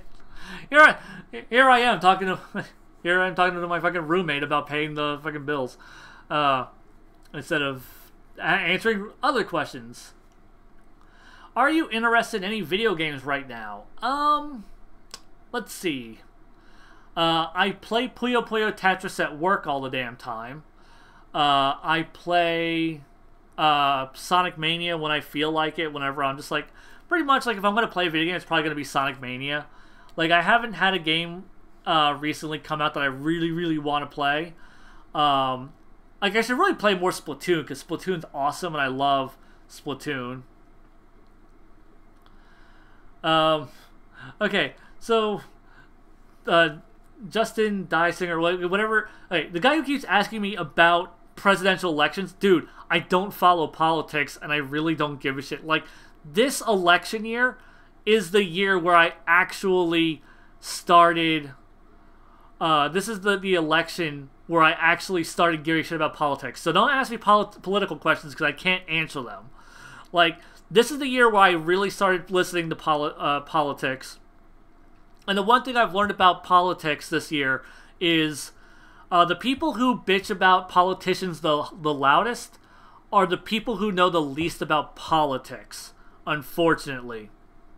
So yeah, like, that's one of the things. Like, the people I would hear at work bitch about politics the most frequently, just all the goddamn time. Like, they didn't know anything. Like, literally, they were just like grabbing blurbs off of like the news broadcast, and then they would like spout that out and then twist it, because they were just kind of rambling off misinformation. So yeah, no, that's like the one thing I've learned about fucking politics this year. Have you tried Shantae? I really love some Shantae. It's a good game. I love the fuck out of the Shantae series. I actually own all of the games. I have the first 3 Shantaes on my 3DS. I have physical copies on the PS4. I bought the limited game runs of those. And I kickstarted Half Genie Hero. And when yeah, fuck it. This guy keeps fucking asking me about goddamn Super. And so, you know, block. There. So, fuck you. I'm sick and tired of him always, like, because he did this all the damn time. It's like all he could fucking talk about is Super. So, you know what? There you go. No more of that. That's what happens when you keep asking me about Super, and that's all you fucking talk about. But yeah, no, like I kickstarted like Half Genie Hero. When it comes out, when the physical release comes out on Switch, I'm gonna buy it again on Switch physically, so I can have a physical release. Will you watch the new Gundam Wing movie? There's a new Gundam Wing movie? I didn't even know. I mean, sure. I mean, I'll watch any Gundam, really. When are you going to # watch Firefly? I don't know. I mean, I kind of like the joke of just not watching Firefly. Damn, that's savage. Okay, that guy bugs the shit out of me so fucking frequently. He constantly asks me the most asinine questions on Twitter. I've been ignoring his goddamn comments, constantly bringing up Super. What about Super? Have you seen Super? Are you going to watch Super? When's the next Super? So, no, fuck it. If you're going to just keep doing that over and over and over and over and over again, like, yeah, no. Like, go to hell. Do you watch WWE? I did way and a long ago. I haven't done that in forever. Let's see. Favorite Gundam? Just mobile suits in general? As far as just mobile suits in general, I really like the G-Self. That's a really cool design. Recon Geeston G may not have been a good series, but I really like that design. I like the Turn A Gundam. I think that's a really cool looking... It's a weird design, but it's a really cool design. Honestly, it might be a toss-up between those two. I mean, I also like the Wing Zero Custom. That's a really cool fucking design. Oh, the Maxter Gundam. I fucking love the Maxter Gundam. That is just the coolest fucking shit. Like, that is the most American fucking thing you can ever have. Is a goddamn mech with boxing gloves, six-pack abs, riding a flying surfboard with 6 shooters and wearing a football helmet. That is the coolest fucking thing. I love it. Is there any English Lupin voice you don't like? Pretty much most of them, I guess. I don't know. Like, the only ones I like are David Hayter. I like David Hayter. He was okay. I like Sonny Strite. He's okay. And I love Tony Oliver. Tony Oliver is my go-to favorite for Lupin voices.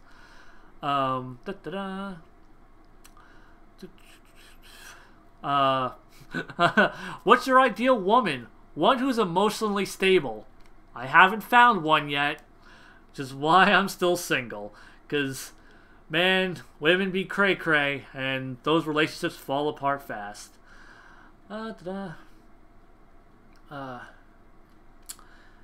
you watched Clannad, and if so, what's your opinion on it? I have seen Clannad. I like Clannad. I like Clannad a lot. I don't necessarily think Clannad is good, but I really do like Clannad. Oh, that movie is called Wing Zero Frozen Teardrops. Yeah, I'm really glad that I backpedaled through the chat. Because like in the middle of reading these, it's just like I fall back on shit, and I'm just like, oh shit, let me look for. So Frozen Teardrop. Yeah, no, I'll totally watch that shit. Yeah. I'm not a huge Gundam Wing fan, even though it's the thing that got me into Gundam, but I'll watch it. Favorite console? Probably the Switch. Like, in terms of just pure hardware, the Switch is the best fucking thing ever. I love it. I love the fact that it's portable. I can take it wherever the hell I want. I can, like, play portable games with my friends on the go. Like, straight up, no bullshit. I actually, me and my, whatever. Me and my ex-girlfriend, we, because I work with her, like, on our lunch breaks, we just fucking play Tetris together. It's, like, the coolest shit. It's great. I love it. So yeah, like, I get to do that. I can just take it home and pop it into my TV. It's the greatest thing ever. I love the Switch. I can take it to my friends' houses. I can take it wherever the hell I want. Like, LAN parties are so fucking easy with that thing now. It's the greatest thing ever. It needs more games, obviously, but no, as far as hardware goes, it's the shit. I love it. Let's see. Favorite RPG? Chrono Trigger. Fucking love Chrono Trigger. Goddamn masterpiece. Fun fact, I didn't play Chrono Trigger until it was on the DS. So I'm not like, oh, I'm so nostalgic for Chrono Trigger. That's why I think it's a masterpiece. No. I played Chrono Trigger and I was like, this thing was fucking years ahead of its time. It's the best fucking RPG I've ever played. I love it. It's the shit. Favorite Sailor Guardian? Jupiter. Duh. I think it's the greatest shit ever. Or I think she's like the greatest ever. She's the best. Like, I've mentioned that several times. Who's your celebrity crush? Okay, so like I've pretty much had the same celebrity crush since I was like 10. That's Christina Ricci. Like, I grew up with her, so it's just like, like as the Adam family, like Wednesday Addams, I thought she was adorable. Thought she was super cute in Casper, and I've always thought she was attractive. Uncanny Megan has brought up before that, like, I have very odd taste in women. So yeah, and I guess that's like an example of that. Looking forward to Sonic Forces? Maybe? I don't know. 3D Sonics are so hit and miss. I'm not gonna buy it at launch, I know that. I'm gonna wait. I'm gonna wait until I hear what the consensus is on it. Let's see. Have you ever played Dragon Ball Z? Oh, have you ever played Dragon Ball Z Attack of the Saiyans? I have. I haven't played all of it. I've played only like a couple hours of it. I do own the game. But yeah. In fact, I posted a picture forever ago on my Twitter. Like, here's all the Dragon Ball games I own, for anyone who's curious. Do you watch anti-SJW channels? No. I didn't really know that was a thing. Because I've seen, like, SJW channels. I've seen, like, anti-SJW channels. I've never seen the anti-anti ones. As far as, like, SJWs go, because I always don't want, because I don't want to say, like, man, fuck SJWs. Fuck shitty SJWs. Fuck the people who are like, I don't have a female playable character. Why isn't the female playable character on the box art instead of the man character? Like, shit like that I don't get down for. But actual social injustices that people have to deal with because of their race or their sexual identity or their gender, like, that stuff I think that, like, you know, we do need to address problems with. And because I feel like social justice warrior should not be a negative thing, but they make it a negative thing because the loudest voices in those communities are the shittiest and the most obnoxious. So yeah, that's kind of my thought on SJWs, even though that's not even what the question was about. Like I feel SJW should be like a positive term, and they make it so fucking toxic. What was that? I just saw someone ask me about the Sonic Boom cartoon. As far as the Sonic Boom cartoon, oh, here it is. Thoughts on the Sonic Boom cartoon? I have seen 2 episodes. I thought it was terrible, but apparently it got a lot better. So, like Dan has been telling me, both Dan and Bob have been telling me, like, no, man, it's really good. Like, it got good all of a sudden. Like after like episode 4 or 5, it apparently really picks up and it found its footing. What's your favorite Dragon Ball game? Fusions. Fusions is by far my favorite Dragon Ball game. Like, it is such a good game. Let's see. Which is your favorite of these 4? Dragon Ball, Gundam, Teenage Mutant Ninja Turtles, or My Little Pony? Alright, man. That's really tough. Because, like, I love Teenage Mutant Ninja Turtles. Like, it is... I feel like I have to go with TMNT because it has been such a big part of my life for so long. I'm really invested in Gundam in terms of, like... Because I'm still chipping away at Gundam shows, so I have so much backlog to go through. But Dragon Ball... I've developed this love-hate relationship with, but the mere fact that I'm still watching Dragon Ball Super, even though I think it's dog shit for the most part, really is a testament to how much I loved Dragon Ball. And My Little Pony, I still think is a really great show, and I am so invested in that as well. So, but yeah, if I have to pick one, it's Turtles. It has to be Turtles. So yeah. I'm going to do probably 1 or 2 more questions. I'm going to do like 1 or 2 more questions, and then I'm going to split. You know, this one isn't too personal, so I guess I don't mind answering this one. How many girlfriends have you had? I've had a total of 4. And that mostly kind of comes from the mere fact that I very rarely find myself attracted to people. Like, it takes a bit for me to really find someone like engaging that I like, and for me to like them enough to want to date them, and for them to actually be single or whatever. So yeah, that's kind of the issue there. Is just, you know, like, because I've been like single now for like 2-ish years, and that's just because I haven't met anyone since the last girl I had a thing for. And that's just kind of how that happens. Let's see. And since that was a quick one, let's see. What else? Oh man. Okay. Thoughts on season 6 of MLP? I thought it was a mixed bag. Yeah, no, that season is so hit and miss. Oh my god, that season, dude. Like, I love me some MLP. Like, there are some real duds in that season, and there's some really great episodes, and I think the finale is really strong. I think the season premiere is really strong, and I think there's a lot of really strong episodes in that one. Like I think the strong episodes are so good, but there's so many duds in there. So yeah. Random question: who do you think was smarter, Light or L? Actually, I can answer that question. In fact. Because in the Death Note resource guide, how to read, they tell you which one was the smarter of them, because there's actually a graph. So let's see. So yeah, it looks like, oh yeah, according to this book, Light is more intelligent. He has him beat on pretty much everything. It's outside of intuitiveness. So yeah, no shit. I am literally holding what is basically like the Daizenshu for he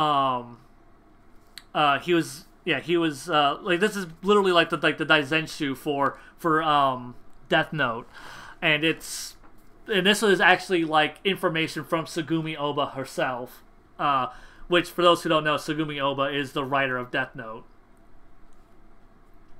And let's see. What is your favorite food? I don't really know if I have a favorite food specifically, but I do. Love Thai food. And let's see. Okay, Escaflowne. Where does it rank among animes for you? Does it still hold up? I haven't watched it in a long time. Sorry if I'm asking that too much. I don't know if I've seen you ask that one. I mean, if I haven't answered you, I don't mind it. Escaflowne, it's my favorite anime. Do I think it's the greatest anime I've ever seen? No, it's my favorite. I love it. I think it still really holds up. It's one of those 90s classics. Like there's like a handful of anime from the 90s that's just perfect. I will take a potato chip and eat it. God damn it, I fucking hate that scene from the anime. That scene right there is a perfect example of one of the things I think is wrong with that fucking anime. Do you believe in aliens? Like, if I'm assuming you mean like as in like aliens coming to Earth, or like, you know, super intelligent life forms. I mean, I'm sure in the vastness of space, yeah, there has to be other intelligent life out there.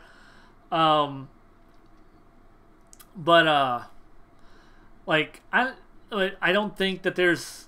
I mean, I don't think like aliens have ever been here. I don't think any of that bullshit. You know, I definitely don't believe in alien conspiracy theories, but I do think there has to be some other hospitable planets that have like life on them.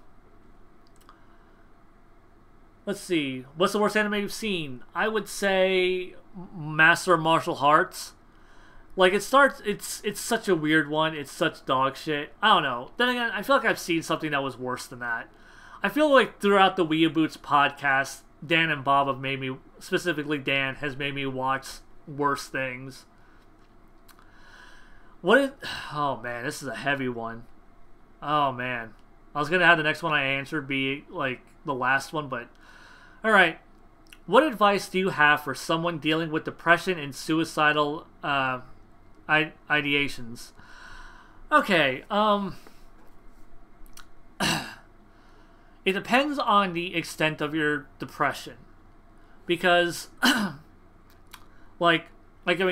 suffer from like a lot of existential crises. Like I just go through these stints where I completely devalue my existence as a human being, and like those come in waves, and you can get over, like, you know, and those, like I said, like, you know, it's like it comes and goes, and like as far like if your depression is just like, you know, stems from people in your life, or also depends on also how young you are, because if you're a teenager, like depression is kind of normal because all these fucked up hormones and shit. So if you're a teenager, like, you know, once you get out of that and you get into adulthood and you find some stability in your life, yeah, like, you know, that'll get better. If you're already an adult, it really depends on just the severity of it. Like, I mean, are you on antidepressants? Are you seeing like a shrink about it? Like, there are things, like, talk to people who will listen to you, because there's, you know, because like if you have good friends, like, and you just need someone to open up to and cry to or anything, like if you have those, do that, because, you know, that's really you know, that's really like getting your like your sadness like out there to someone else will help alleviate it, hopefully, to some extent. And as far as like the suicidal stuff, I'm not going to tell you don't commit suicide, because I am one of those people that I feel like if you are so miserable with your life that you feel that suicide is the only option, like, then I don't think it's fair to tell someone to keep on living a miserable life. But if you, but like if your depression comes in waves, or if you think it's caused by some sort of external forces, then, I don't, like, definitely don't go the suicide route, because there's probably a lot of things, especially if you haven't done things to try to deal with your depression.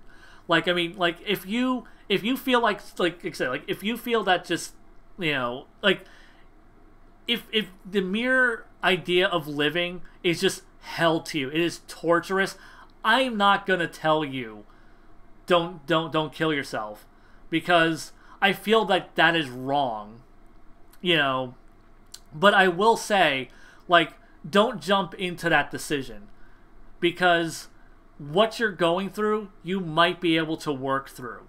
You might be able to, you might be able to find happiness in your life, or you might overcome your depression.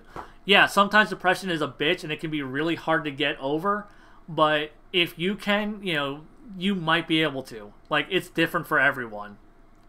Because, and someone is writing, never end your life is precious. Like I said, like, life might be precious, and you could be a fantastic person, but, like, I don't think it's fair, because, because a lot of people say, like, don't end your life. It's like, that's, you'll, like, think of all the people you're leaving behind. It's like, well, it's not fair to tell someone who is miserable, and just because it's gonna make, like you need to stay alive because it's gonna make other people sad, I don't think is a fair thing to say. I don't think that's, I mean, if someone's been living, especially if you've been living with depression for, say, like 5 years or 10 years, and it's not getting better, and you're just more and more miserable every time, I am never ever going to say, and of course, like I said, of course, everyone's gonna start disagreeing on this point, but like if I were depressed enough, I'm gonna tell you right now, if I hated my life, if I just couldn't stand existing, and if I tried antidepressants, if I tried a psychiatrist, if I tried making every change in my life I could to improve it, and nothing worked, and I just felt like a hollow, empty shell of a human being, I would kill myself. Because fuck my family if they expect me to live being miserable, because it would make them sad. Like, because it's, like, it's not fair to tell someone, it's not fair to tell someone who is miserable, who hates their life, that they need to continue living. I just don't think that's, because it's going to make them sad, because they're being selfish. People will say the person, because I always hate that fucking thing, like, oh, that person committed suicide, it's such a selfish thing to do. Saying that they should live because it made you sad is a selfish thing to do. But, honestly though, and also, like I said though, never, like, that should always be your last option. Talk to people, find, open up to your friends, man, like, this shit got heavy. This shit got really fucking heavy. Let's find, someone give me a happy question, for fuck's sake. Give me a happy question to end this shit on, because that shit got dark. Whew.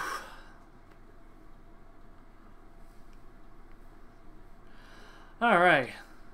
Okay, I'm gonna see if I can scroll up and try to find a happier question to end this shit on.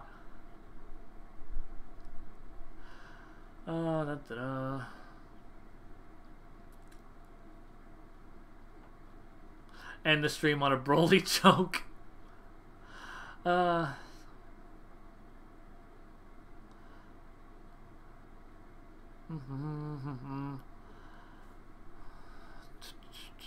Come on, guys. Someone has to ask me a good question, because I'm not gonna answer random dumb questions.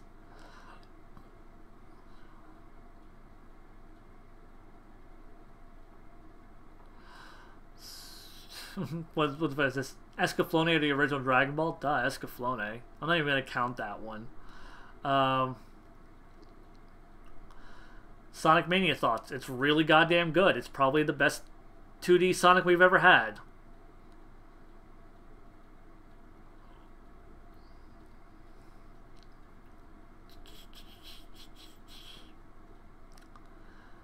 Let's see. Oh,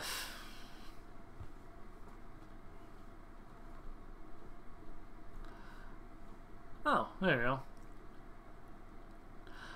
Oh, here we go. There we go. Rokusoka. Of course, Rokusoka's going to come in with a good question. Rokusoka's probably been asking some of the best questions in this. But, how do you want to style your new channel? Okay, guys, this is going to be the last one. So, basically, all I really want to do is have scripted content. Like, I really don't have necessarily a, like, this is going to be the theme of this channel. No. Like, I want my channel to just be this kind of weird hodgepodge of high-quality scripted content. That is what I want to aim for. So, sometimes I'll be talking about a live-action movie. Sometimes I'll be talking about a comic book. Sometimes I'll be talking about, like, an anime or a manga. Sometimes I'll be talking about, like, why I think something is fantastic. Sometimes I'll be talking about something why I think something's shitty. Sometimes I'll just do, like, some sort of weird gag video or like a dubbed over anime thing, you know, like yeah. I really want this channel to be something special and something that I could really be proud of. That is my big thing. So yeah, that's pretty much what I want.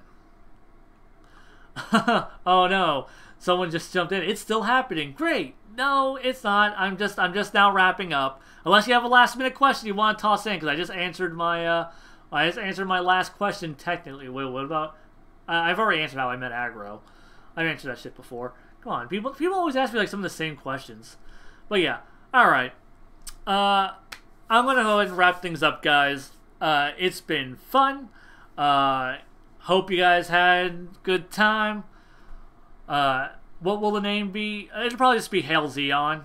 Like, that's, like, it's gonna be Hail Zeon, and this one will probably be rebranded to the Zeon Shitty Vlog channel, unless I can't have a channel with the word shitty in it, because YouTube's a bunch of fuckers. But yeah. That's everything I have to say. Till next time, guys. Zeon, out.